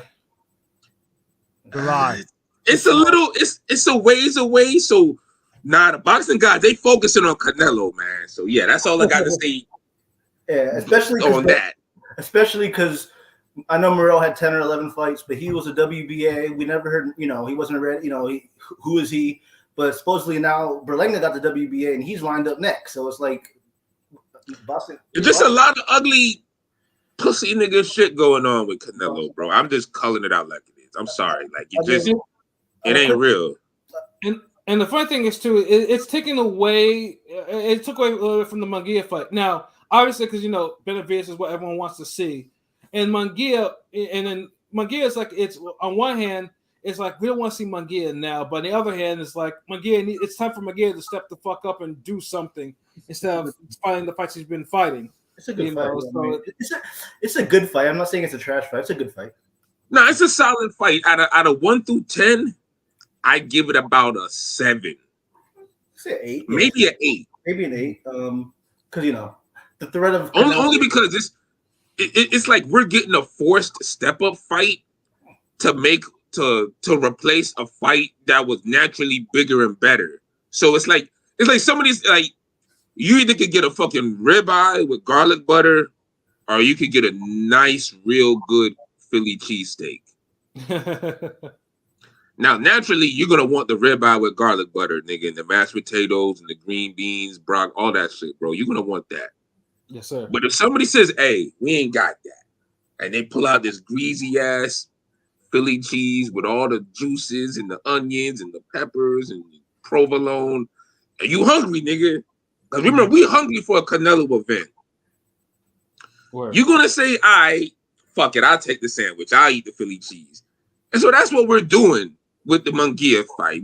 We're getting the Philly cheese or whatever Mexican equivalent. We're getting the tostada, nigga. We're getting the enchilada platter instead of the fucking nachos we wanted. Word. Which is cool, but it's not Munguia's fault, really. It isn't. Like, Munguia is just basically... Now, it's his fault for ducking niggas before that. Yeah. Yeah, like both of these, you know what? Fuck it. Both these some ducking ass niggas. Yeah, like Munguia ain't off the hook. Like Munguia should have been stepped up years ago, and obviously last year, the fight of Deverenchenko, that was supposed to be like a tune-up type of fight for him, and he ends up getting into a fight of the year and nearly loses that shit. That was definitely a top 5 fight of the year. Yeah. But I mean, him stopping Ryder kind of salvaged it. Was Freddie Roach with them in the Deverenchenko fight or Yep. No? Okay, so because that's the fight I mentioned. I know I mentioned before that he had left Eric Morales. So it's and you can see you can see how instantly how it's stuck because Freddie Roach is an offensive trainer. Like he offense with him. Like defense it's whatever, but it's strictly offense with that guy. That's why I thought Morales was a good fit because Morales is an offensive guy, but he was defensively sound.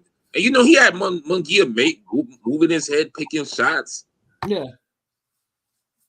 Yeah, so but you need Freddie for certain guys, but I always felt Munguia was more so for El Terrible. Yeah, and honestly, truthfully, Munguia was improving. His offense was coming together, his combinations coming together. He wasn't getting tagged as much, Whereas Deverenchenko, and this is a Deverenchenko at 168, had his head on a fucking swivel and shit. And I'm looking, and like I said, that fight was not supposed to be as hard as it was supposed to be. Especially with Deverenchenko's wear and tear. That was not supposed to be a hard fight for him. Deverenchenko was supposed to just have maybe a couple good moments in that fight. Yeah. Win maybe 2 rounds at best, maybe 3. Not fight of the year, push this nigga to the brink. No. Yeah. He was supposed to get stopped. I mean, I'm saying supposed to get stopped because Deverenchenko's a solid fighter, of course, but it was. Has Deverenchenko been stopped before? I don't think so. He has not. Oh. So I don't know if he was supposed to be stopped, but he was supposed to be conclusively beaten. I saw an interview with his trainer Andre Rosier. He said he wants to get him back down to 160. I'm like, this nigga's old, bro. I don't know if you want to get him. I know 160 is a little easier road, but I don't know if you want to get him back to 160. Yeah, I don't know about that. Y'all, you said what, dude? People don't understand. These weight 140 to 147, 160 to 168. These are big weight jumps, yo. Mm-hmm. Like, you really got to be a certain stature of guy to move up 8 pounds, move up 7 pounds. And then to move back down after, what the fuck? Yeah. But it's also in that particular fight, it's like part of me thinking, like, I know Canelo is getting older, he's slowing down. You can see that he's slowing down. And it's probably perfect for someone who looks to throw hands like Munguia does. But Munguia, when that fight, Munguia gets hit with too much clean shots. Yes, he has a great chin or whatever, but Canelo can punch, and because it's either going to be Canelo's going to punch until he gasses out, or he breaks something in Munguia's face, and gets up that way. But Munguia's defensive liabilities have just been like, it's part of the reason why Canelo even probably has a shot at really stopping him this time around. Yeah, but dude, you're spitting. I give you that. You're spitting. But Canelo don't have a work rate to where he could just depend solely on his offense like that. If his whole thing is, I'm going to beat the shit out of this big kid because he has bad defense, nigga couldn't do that to Ryder. Yeah, not anymore. I mean, Canelo was a pot shot, counter puncher, selective with his punching, which makes it intriguing because the thing is with me in this fight, I hope Munguia doesn't fight, not scared, but I'm sure Munguia grew up looking up to Canelo, obviously. Maybe one of his idols just because, Canelo is one of the greatest Mexican boxers, arguably. Carter, he's not gonna fight scared. Like, no, I know. I'm just saying, better not. If Munguia brings it, I know he's the first Mexican who does. If he does, yeah. But I'm saying if Munguia brings it, like I know he usually can, because I've never had a boring fight. I've never seen a boring fight with Munguia. So if he brings it, goes balls to the wall, it's gonna. I mean, he has 25% chance, but I wouldn't be surprised. I mean, I don't know. Father Time could kick in. It's intriguing in that regard because I don't know. If Munguia wins, I just want to see it for the fucker because Oscar is gonna go to his hotel room and probably sniff a mountain of coke in celebration if Munguia pulls that shit off. He's doing it either way. Hold on, pilot. Yeah. You said Munguia only has a 25% chance of winning. Like 30-ish. To me, he got a better chance of winning than Ryan Garcia did, nigga. I give Munguia like he's like 40-60. Like, I really could see him beating Canelo, bro. I could do 60-40. I could do 60-40, yeah. I just have a feeling for some reason Canelo's going to land a left hook that's going to fuck us. Not me. Mm-hmm. Huh. Yeah, because, that's what, because it'll be pretty much, because, from 1 to 6, obviously Canelo will probably do a lot of his work there, and he's going to need to do a lot of his work there. Because Munguia, as much as he takes shots, Munguia can also go a hard 12. which is a rarity. Ding, ding, ding, ding, ding. We have a winner, folks. Yes. Yeah. See, look, I'll tell you what. This is the safer version of a prepared Jamal Charlo fight. Mm-hmm. That's all this is. Mm-hmm. Low key a cherry pick. That's all it is. A safer, more acceptable version of the Jamal Charlo fight. A big, hungry kid, strong punches, chin. Jamal Charlo's better when he's prepared on point, but we know he's not capable of fighting right now. But similar type of physical stature. Mm-hmm. It's a safer fight for him. It's safer than Benavidez, damn sure. Yeah, absolutely. Well, let me ask you this real quick on that regard. Do you see Munguia beating Plant, like Munguia and Jamal? Would they beat? I know because Shutter, you're high enough on Caleb Plant. Would you think Munguia would beat Plant? This one. My nigga, that's a real good one. Munguia versus Plant. Yes, Munguia beats Plant. I can see that too. I'm just wondering. And I feel you, honestly. He might beat him worse than Benavidez. No. Because here's the thing. Munguia is going to be on Plant more. Like Benavidez punches aggressively. Munguia is just all around aggressive. And I think he has better footwork than Benavidez, and he's going to crowd and be in range to hit Plant more than a guy like Benavidez. Yeah. So yeah, Plant capable of beating him. Don't get me wrong, but I don't think he does. Yes, and so I mean, I just I think Plant's a 6-round fighter anyway. So it's like once them 6 rounds are up, yeah, it's a wrap.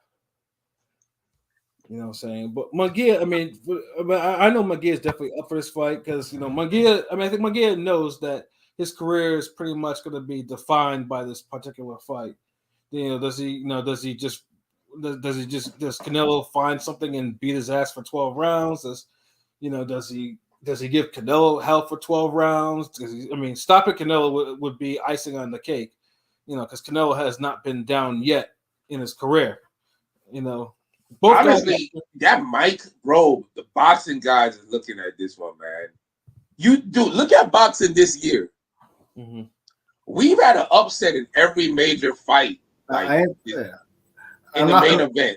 I'm not gonna lie, I'm a Tank Bud guy. I have a feeling one of these guys might, it might be their time. So I'm hoping, if anybody to do it, Canelo, because I have a feeling this is that year where the theater of unexpected is gonna happen more. More than I can see Canelo losing this year before I can see Tank losing to Frank Martin.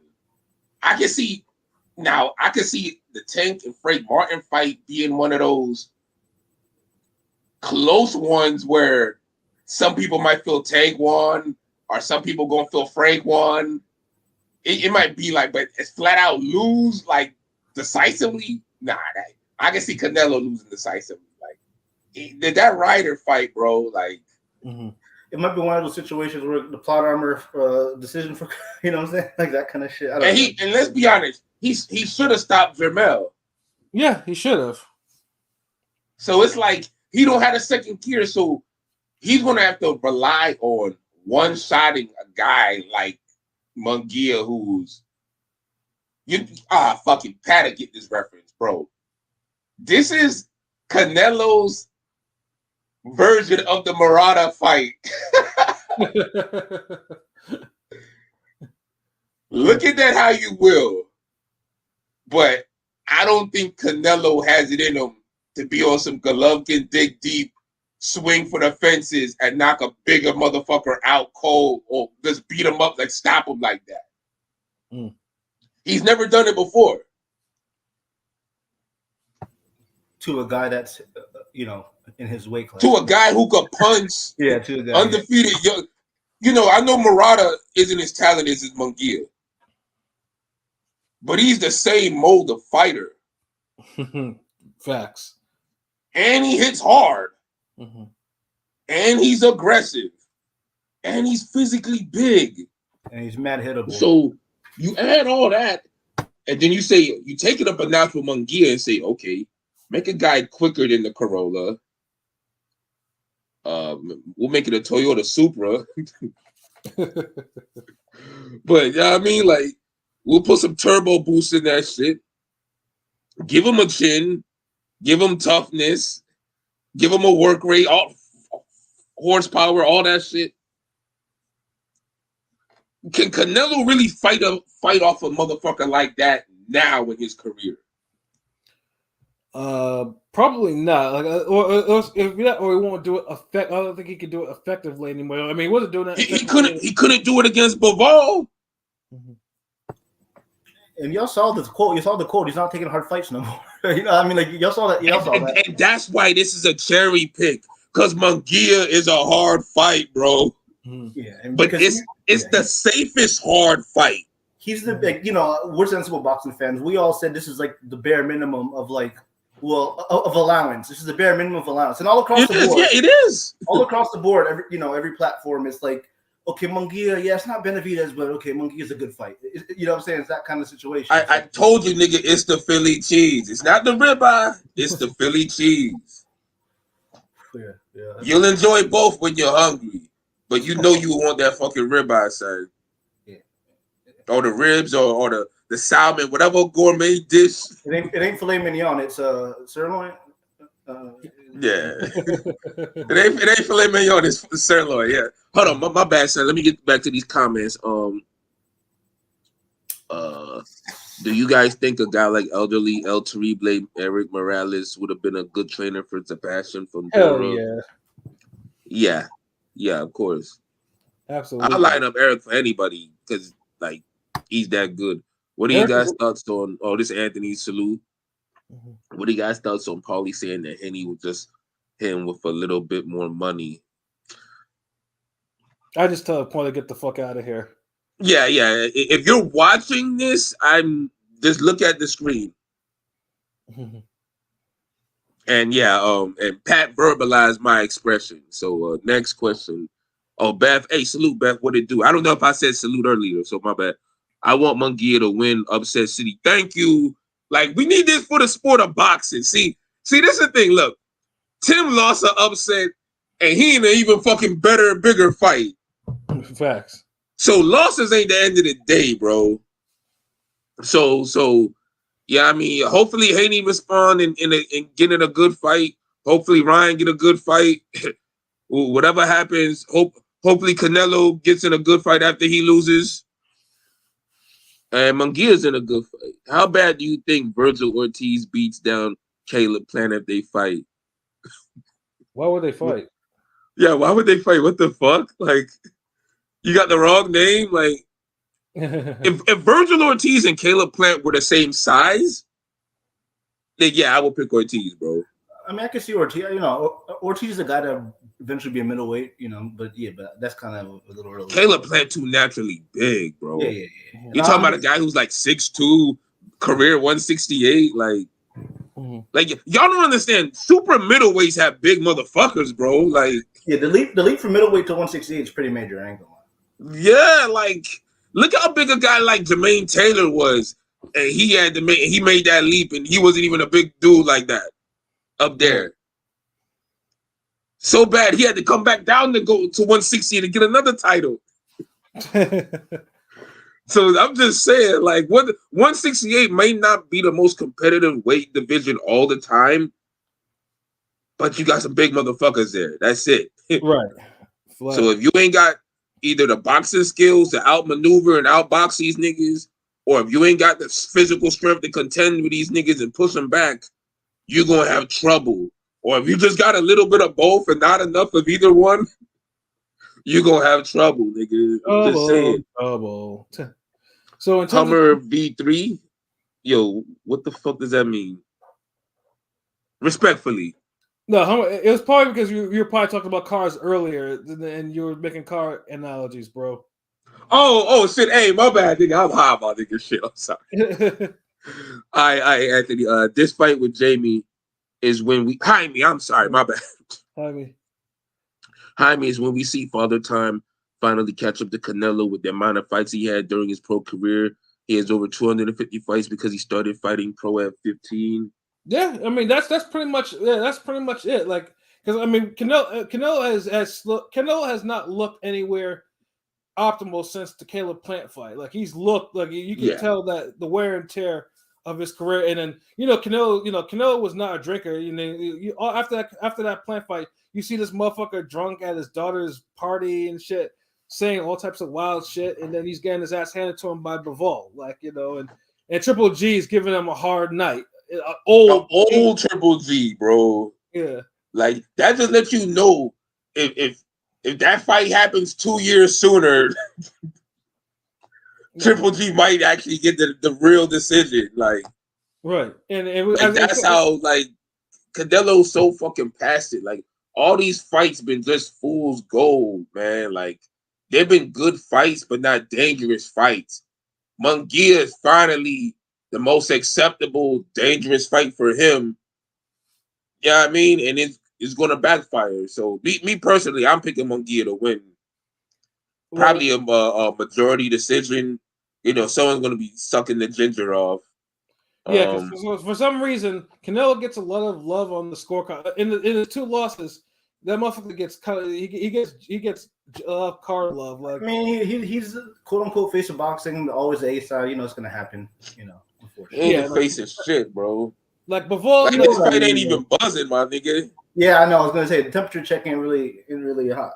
Like I don't even think I've seen a picture with both of them standing next to each other. Like this fight, like seemed like some backroom, like some shit. Like niggas is planning. Like, yeah, yo. So my man's is coming from Amazon warehouse, and my nigga coming from the Publix warehouse, and they about to scrap.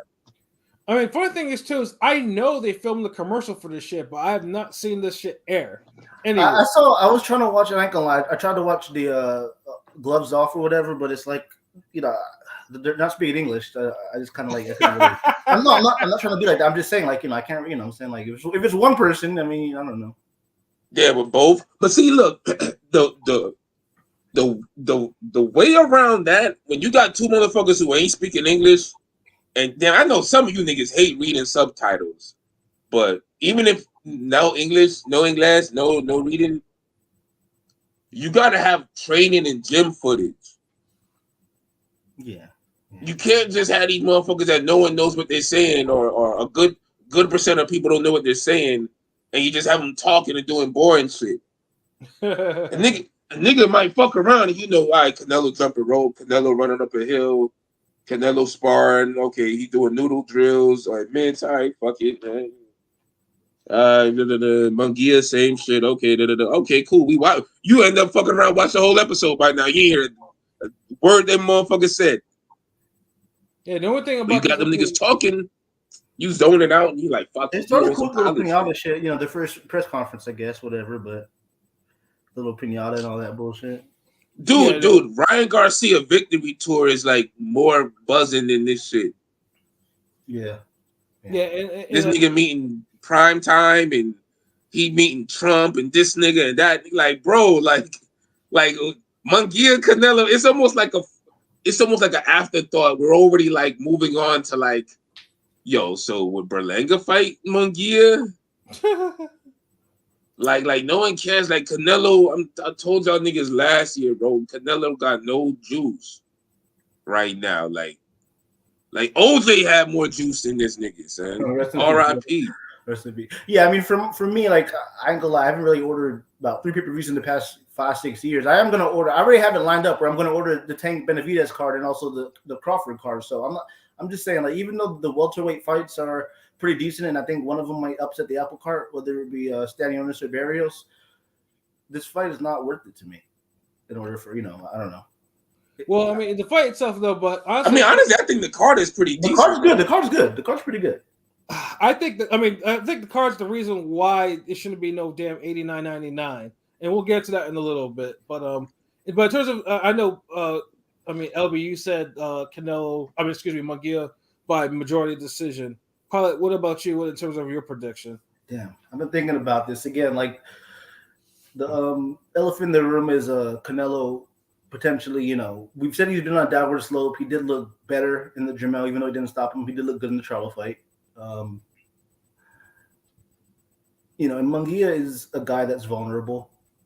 It can really go both ways. It is kind of a closer fight than I said earlier. It is probably a 60-40, 55, honestly 55-45. I'm going to say it's going to be go to the cards, and I will say Canelo wins a close decision. That might be a little disputed.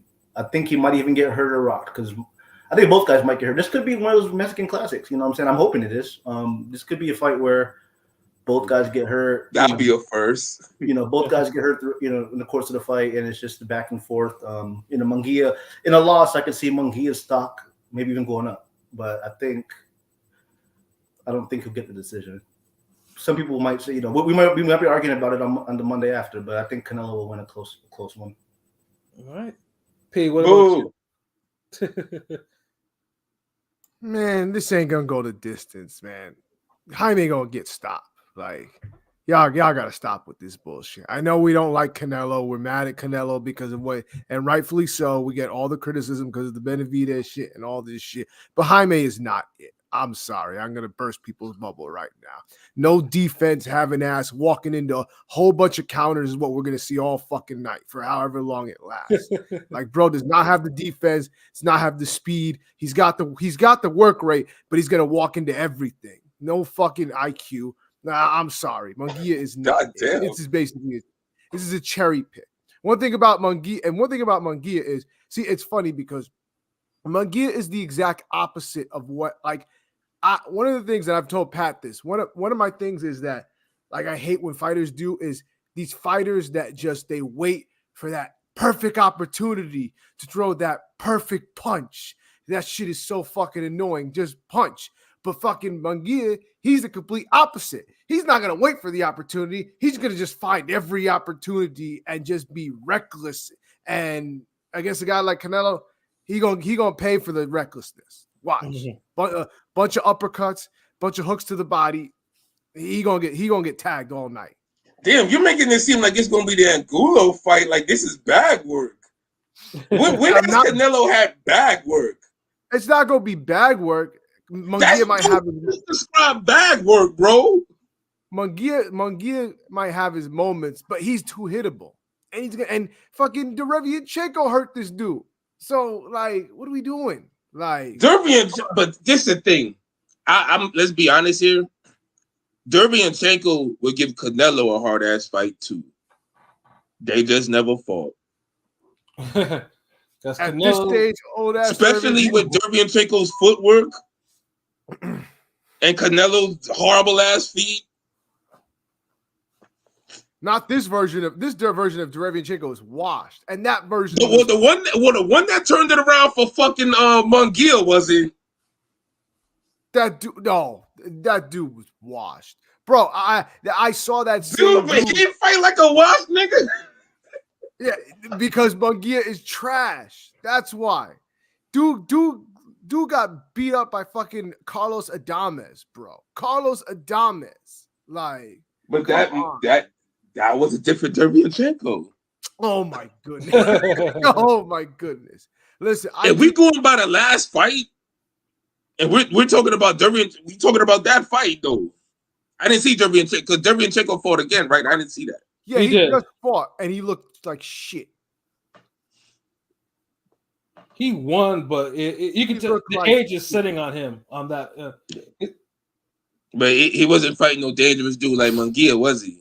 No, he was fighting Devin Alexander's big brother. So, that's the one that went copy box bad numbers type shit. Like, yep. Oh, that damn. Yes, Beth. Canelo's not really getting a lot of stoppages anymore. But the problem is, a guy like Munguia, he's gonna press the issue, and with all the shots he's gonna take, he might get stopped because I don't think Munguia is all that durable. I'm questioning. Everybody's been pressing Canelo and he ain't been getting no fucking stoppages. But a guy is reckless. He can't even stop smaller niggas. No, a guy that's reckless, no defense, having ass like Munguia, absolutely not. Munguia's not reckless. Like what you like? Who is this? Munguia are we talking about the same guy? Yes, Munguia is very reckless. Munguia is very reckless. He takes too much risk. He hasn't had anybody that can make him pay for it.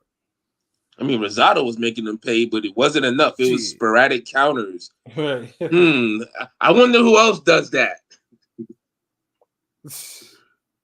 You got look, I see what you're saying, but Canelo don't have that one punch stopping power against bigger guys like that. But it's not going to be a one punch thing. It's going to be, I'm going to break you down. Like he's going to take enough after enough shots. But see, that's the thing, and Canelo doesn't have a work rate like that either.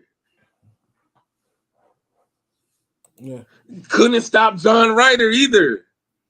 No, you're right. He couldn't stop. And John Ryder ain't no big dude. He didn't stop no Caleb Smith. Callum Smith. I'm sorry. True. He ain't stopped no old ass Golovkin that you niggas told me and Pat was going to get stopped, and that's why you don't need a third fight. No, not me. I didn't. Not you, but you know your legion of damn friends, nigga. Your stands. And I said he ain't stopping Golovkin. So I'm just talking about me. Like that was always stupid to say, "Oh, he gonna stop Golovkin." That was never happening. You know what I'm talking about. You know there was plenty of niggas talking about, oh man, Canelo has stopped. Yes, and I made sure to say that ain't happening. Like, yeah, because it's like, so I'm just saying, like, Munguia is not durable like Golovkin. That's special breed, but he's still a big dude. That's why I compared it to the Murata fight. Like, I haven't seen Canelo just sell out like Golovkin and just say, fuck it. It's him or me. Bam. Like but the beauty of it is with the style that Munguia has, he might force Canelo to. It's different when you're now forced into it. Because Munguia, all these niggas press him. I just feel like if Canelo could knock these guys out, he would. But he can't. Like, he couldn't stop Ryder. He couldn't stop Bivol. Like, he couldn't stop Charlo.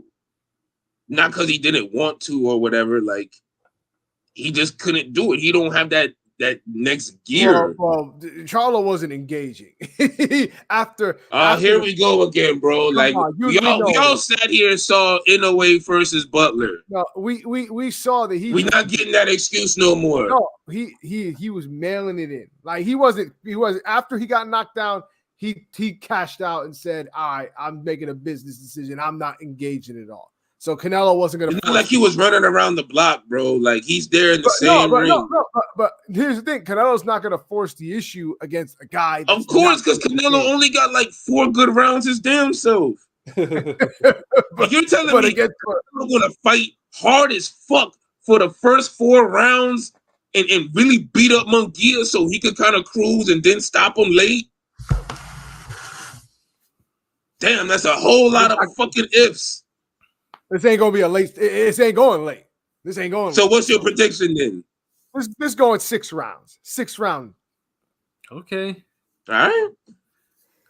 For me, I'm thinking like Munguia might win a close decision. Like, I just have, like I said, I just have a feeling fuckery is going to happen in this fight too. Like, you know.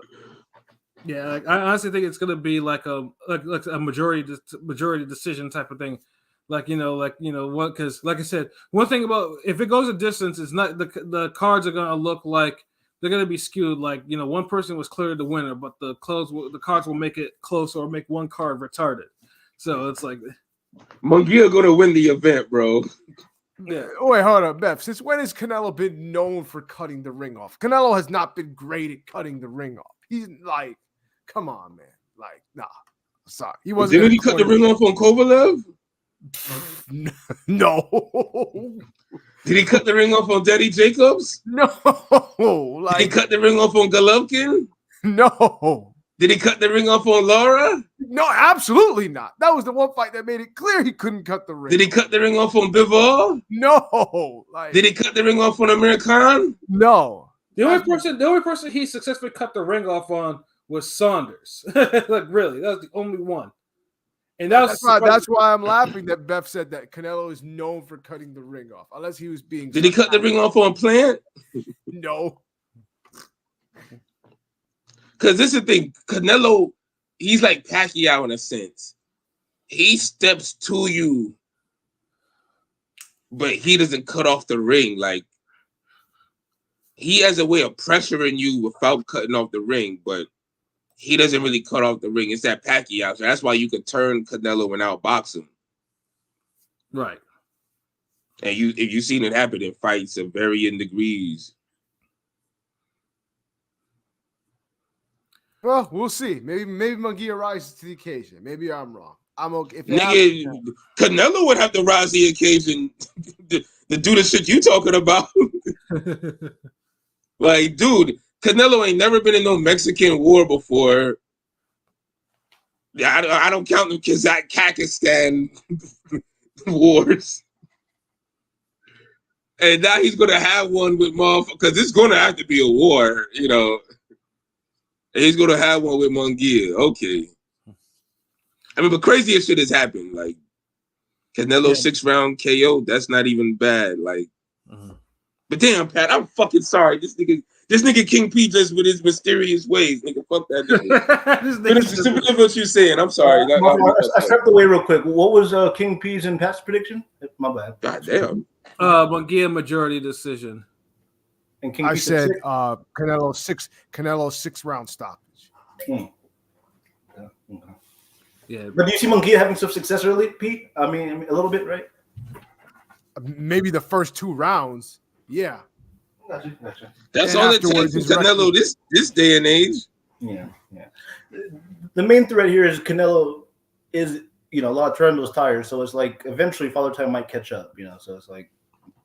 Right. So, and just to read off like the odds for FanDuel right now, I mean, currently right now, Saul is a minus 600 favorite, and Munguia is plus 420 underdog. Method of victory. Canelo points of decision minus 120. Canelo KO plus 210. Draw plus 1600. Munguia points of decision plus 700, and a Munguia KO plus 1000. Hold on, Munguia decision was what? Plus 700. Oh wow. Okay. Mm-hmm. That could happen. Yeah, I'm just taking a look at the alternative group betting. So nothing is kind of nothing's kind of out of the ordinary because I'm looking at second half stuff. I mean, Canelo has a whole bunch of 9-10s where it's plus 1,000, plus 1,500. Munguia, if it's 9-12, he stops Canelo, be plus 2,600. Which is, I mean, if I was putting in a foolhardy bet, that would probably be something I'd put something on. Nah, man, I guess, man, I might have to do something because, Munguia, like I said, there's gonna be fucking. What was your prediction, Pat? Munguia majority decision. Oh, the same as mine? Yeah. Oh, god damn. Yeah. Okay. Oh, niggas for the win. Yay. And they even have the what round will the fight end pops up. I mean, like I said, it's Canelo gonna get cut, bro. He gonna get a swollen left eye. I'm telling y'all. I mean, let's see. The odds get kind of lean for rounds will fight end like between 7 and 9, but it picks up again after round 10. I mean, of course, obviously round 1 to like round 3, it's like plus 5,000. Neither of these guys should be going out in the first 3 rounds. That shit would be crazy. But yeah, like round 11, round 12 are like plus 2,200 and plus 2,600. So those are feasible, I would say, for either guy. So, but yeah, no, it's like I said, this will be, this is. Like I said, I mean, this will either be Munguia was either on the exploring on the vine for too long, or it's Canelo like Father Time is knocking at his door, and Canelo refuses to answer that shit. Could be a little of both. Probably, yeah, I'm definitely sure it's a little bit of both. And you know what, too? Honestly, I wouldn't be surprised if Munguia stopped Canelo. I'm just thinking it's like just to see how everything's trending, the big fights. This would be like the official like start of the summer type. What type of way to kick off boxing? Like May, like not on like maybe no knockout shit, but like he's cut, he's beat up type of shit. Like I will not be surprised. Like if you're already throwing money on the Munguia win, you may as well just go all out, do KO as well. Right. And do this. Just place 3 bets on because you just cover yourself, bro. Like, because the way you shit. Because think about it. We've seen 2 fights so far that could have been stopped. Fundora Zoo. That could have been stopped. Haney Ryan Garcia could have been stopped. This is the 3rd one now. This is the 3rd big fight. Yeah, no. Would somebody get stopped? Are we going like, there's so much shit now? Like, and then what if King P is right? Canelo dig deep and just he fuck up his version of the car bonus stage on Street Fighter. And then then Oscar will be upset and be sniffing two mountains of cocaine in his hotel room, man. So, and then Berlanga gonna be having second thoughts, right? Jesus. I mean, so it's some possibilities. I'm just looking at all the negative, it's because it's bigger than this boxing, man. It's like spiritual too, man. Like the boxing guys, they see all this accumulated. He's not moving right type of moves. Like he's not moving right energy. And on top of that, too, this is Canelo's last contracted fight with PBC. So it's like, yeah, I mean, obviously, if he wins, then probably I'm 100% sure the Berlanga fight is next, and I'm not looking forward to that. That fight's I'm pretty sure we're gonna all rip that fight apart. Of course, we ripping it now, shit. So yeah, just imagine. So, and I just feel like the boxing guys, they don't want that to happen. Like, it's different from the Ryan Garcia Haney shit because Devin has character. He moves right. He's been doing the right moves. The only thing where he got caught up on, where he didn't move, where he wasn't moving right, and it caught up to him, was the weight. Like he's somebody who should have been at bigger weight by now, and that caught up to him. And it just caught up to him at like one of the worst moments it could ever catch up to him. Because I don't think he gets the backlash. All this shit doesn't happen if he loses the Lomachenko fight. Or he loses the pro grade. But Ryan Garcia, wow. So, and with Canelo, I feel like his shit was even worse. Because he ain't been moving right for a long time. And now with the blatant ducking of Benavidez, nigga. Yeah.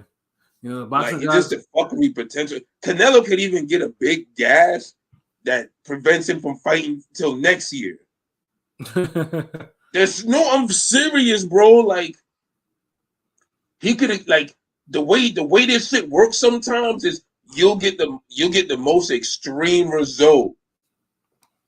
That's why I'm saying it's a possibility Canelo could get KO'd or he could get stopped. Especially with the type of year we've been having. Yeah, and like I said, I mean, I it wouldn't surprise me one bit. Yeah, at least you see it. Like, I'm not just throwing shit out here. I ain't trying to be one of those think piece niggas. Like, hold on, bro. Like the third alignment of the stars and the quasar moons on the fifth rabbit hole of the Scorpio sundown dance. Just really just reading the room, bro. But also too, just to go on to the undercard now, like I honestly hold on. What was pilot prediction? He picked Canelo Canelo by the close decision. Close decision. Oh, okay. But I can see again, like I can see it going, and anyway, I can see potentially Canelo getting stopped. Canelo stopping him. Like King P said, showing that there's levels. Yeah, you mentioned Inouye, so there should be a stoppage. Yeah, I can see a stoppage. I mean, fuck y'all young niggas though. Old niggas for the win, bro. I mean, I also hope, because I know, I mean, the undercard itself too, and as we mentioned before, it's $89.99. The undercard should be a little bit stronger for $89.99 tag. I mean, for the undercard, we have one Brandon Figueroa. He's who's a minus 1,200 favorite, facing Jesse Magdaleno, a plus 730 underdog, who's coming off the loss to Ray Ford. And it's just like, it's I mean, that fight shouldn't really, that type of fight should really, Jesse Magdaleno has seen better days, so it's like having Figueroa, it's a name value type of fight. Yeah, it just doesn't do anything for Figueroa right now at this point. It's just like, it's a name, and most likely he's gonna knock him out. Which you should get. Figueroa hasn't had like a KO in a minute though. Has it been a minute? Yeah. Let's see. The last KO. He's been moonwalking niggas. It was Castro, and that was like a couple years ago. Yeah, he was going to stop Messiah, but it was kind of like the Benavidez Caleb Plant fight where it just kind of like he couldn't get him out of there, but and always felt like he was a combination punch from dropping Fulton or stopping him. Yeah, they need to run that back. I'm happy because Figueroa was supposed to be up for a title shot. So yeah, I mean right now he's carrying around the interim belt. Like he has an interim belt. So I mean that's gonna be on the line. But as well as one Mario Barrios versus Fabian Maidana, which honestly, truthfully, I was like, where the fuck did they find Maidana from? Like the last time I heard of Maidana fighting was when he stopped Klimov, and that was like years ago. That was the last time I ever even seen. I thought dude kind of retired and stuff, went to work for his brother. Like, Chino.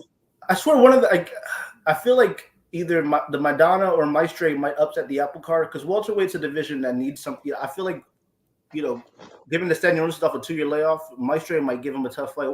One of these fights are going to be. I fuck with you, Pilot, because I was thinking the same shit.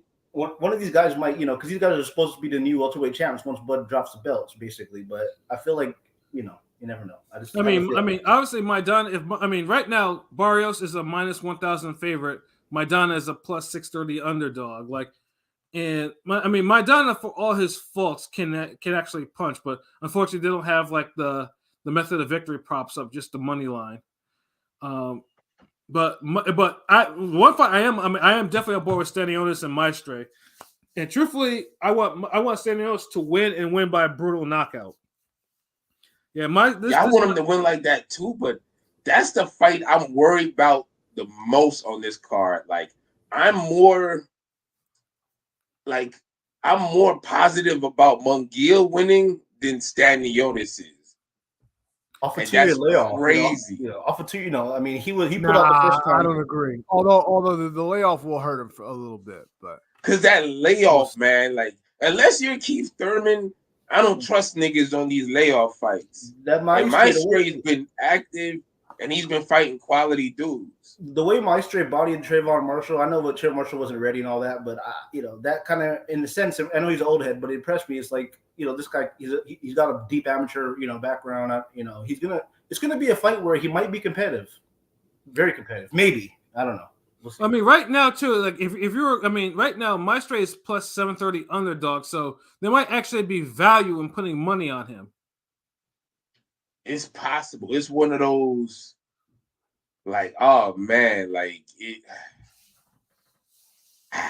it's one of those that you might want to leave off a parlay. Like it could be a parlay killer. Your parlay could be going good, and you run right into that motherfucking fight. Because Maestre, I feel like is coming on, and Stanionis, who's quality, who's been world class, he has to motherfucking like get that engine started. He's gonna be getting that ring rust off. And I don't know if Maestre is the type of guy you want to fight behind and get those kinks out. Yeah, and keep in mind, like his Stanionis' last fight was a hard fight of the year candidate with Buteyev, like hard. Yes. That was damn near caveman. Like shit was like the way the motherfuckers were just throwing like landing shots on each other. Like that shit was a hard fight.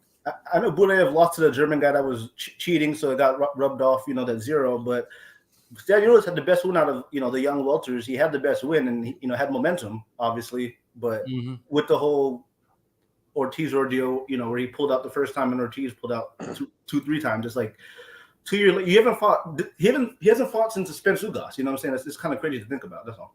Yeah, it is like.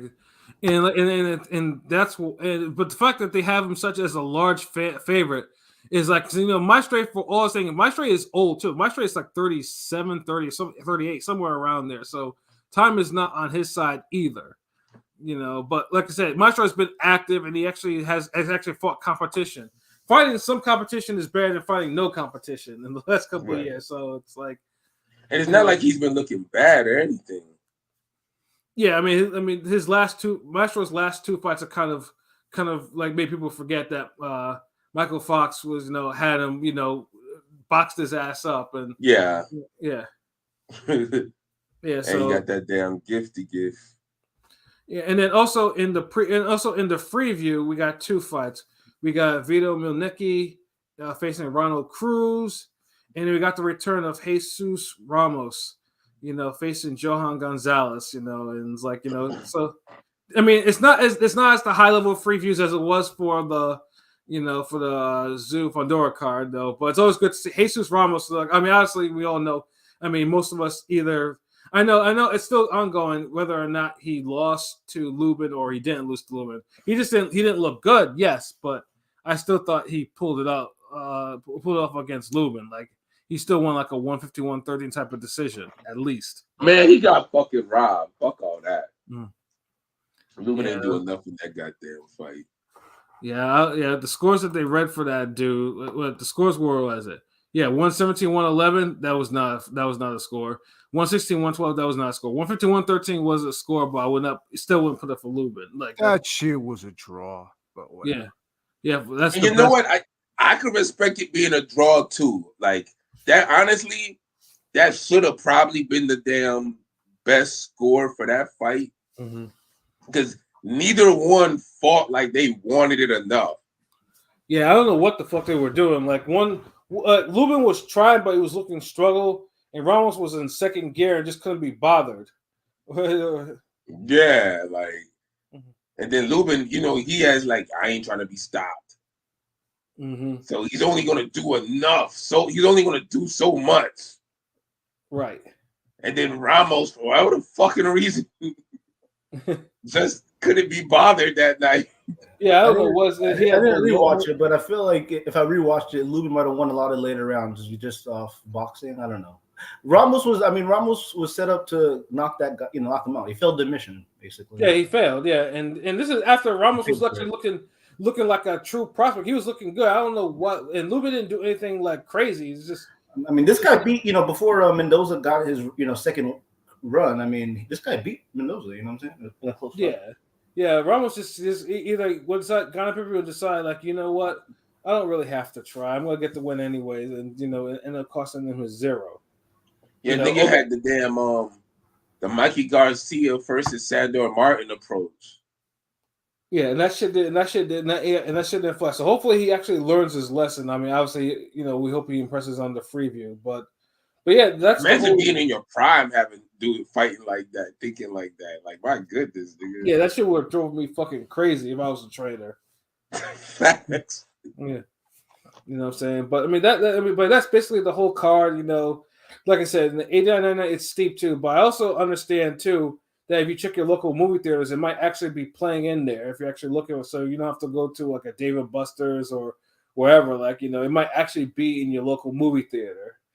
Or of course, if it's free 99 for some people, that's just the way. That's the way it's gonna go too. But yeah, that's on Saturday. I think the preview fight start like 5:30 or 6 or whatever, and yeah, this is gonna set off boxing for the next couple of months or so because it's a loaded month, loaded couple of months, and truthfully, we need it and we deserve it. So see, cause look, we gonna need a fuckery. We're gonna need a Munguia win, so we'll have something else to talk about besides the Ryan Garcia victory tour. Like it gotta be like that. Can't be the only big ass boxing news. And besides Tank and Shakur and Floyd and all those niggas beefing and so boxing kind of gotta give us something else. Like we need a next oh my God moment. You feel me? Right. Although this weekend was cool. With Duarte and JoJo and Virgil and all of them, it was cool, but it wasn't enough. Now we're at another big fight, so we need that moment to carry us on to the next weeks, yo. So that's all I'm saying. Yeah, last week was appetizer. Now we're expecting. Now we want the 4 or 5 course meals and shit. Yeah, all of that. But yeah, I'm just taking a look at the times. I think it's almost 12:30. So Yeah, we can bounce. Get ready to wrap this up. So, Pete, your final thoughts? Ain't got much to say. Shout out to this weekend's card. Got me some money. You know what I'm saying? So he said that 2 times, nigga. hey, man. And you know what? I hate it because the one thing I hate is that like it's funny. The one time where I could have been greedy, I decided not to, and I should have just been greedy, and I would have got more money. Because the decision with Ramirez and Bartholomew, and then I did the KO with Duarte, but I was like, it was plus 200, but I was like, I was looking at that KO 9 through 10, it was plus 1,000, and I was like, but you know what? I'm not gonna be greedy. I would just do the regular KO for the 200, and then Virgil KO rounds 1 through 2 was plus 460. I think fucking the first round, I was looking at maybe a first round KO. I'm like, you know what? Let me not be greedy. Let me just do the 1 through 2. That time was the time where I would have won if I would have been greedy. So I love how it works. The day I decide not to be greedy, I should have been greedy. But that's gambling for you. It bees like that sometimes. So sure does. But I'm happy I left with something. So other than that, I'm saying good weekend, great weekend coming up.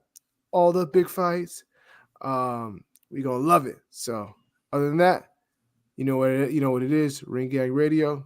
We're gonna be here every step of the way. You know where to find us at YouTube, Instagram, Twitter, Facebook, ringgangradio.com. So we up. Fuck with us. Yes, we got it. Word up. Ayo, Pilot, your final thoughts? I don't got much. You know where to check us out at Ring Gang Radio. Are we back Thursday? Yeah. Okay. I'm just wondering. I didn't know, but we'll be back. After this week, boxing's about to pick up in the summer. So, this summer, I know you're going to miss me, but let's get it. Ring It Radio. Yes, it'll be time to get this money. My betting app is going to be going crazy. My 2 betting apps. Ayo, LB, what about you, bro? Oh, man, just trying to get here to Saturday so we can see some more boxing fuckery pop off. So we get some more upsets. So we get some more Canelo losing. And getting his karma for fucking ducking Benavidez, nigga. So people remember. So yeah, but make sure you check us out everywhere. YouTube, ringgangradio.com, Facebook, Twitter, TikTok, all that shit, bro. You already know what it is. So yeah, more flaw shit on the way. Like you niggas got that flaw shit. Yes, sir. More fly shit on the way, articles, all of that. Working on the animation. Prolific already sent me some a little bit, but it ain't really much to post. So, but it just he's gonna be working on it. I probably got to draw some more shit. But, just more shit on the way. You already know what it is. Salute, Beth. I appreciate it. Keep looking in the stars, everyone. No doubt, we stay in the stars. You know what I'm saying? The Ring Gang Kings, bro. King, stars, all that shit. That's what Ring Gang's all about, man. We the best. Like we there's no the princes of the universe. No need to.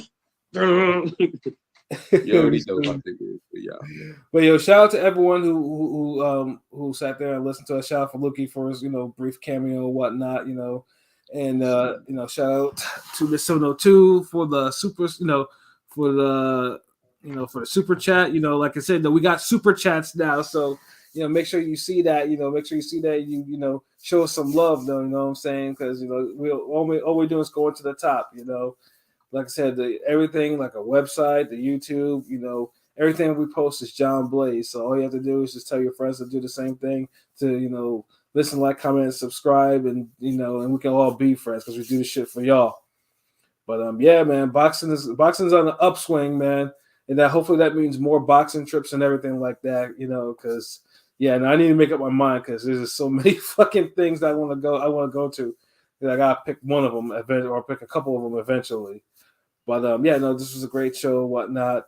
You know, looking forward to this. Looking forward to the Monday day off. I just hopefully there's some fades so I can eat my breakfast waffles like feeling like God damn, I can take on the whole world now after seeing some fades. You know, that's some real shit though. But yeah, for myself, Pat Scorpio, the New England representative, for LB Shuttleworth, for the God, the GOAT artist, for King P. Bodega P, and for Conscious Pilot. You know, this has been another wonderful episode of Real Talk. And as always, oh shit, I messed up my fucking outro. You know, when shit's real, we talk about it. So until next time, peace.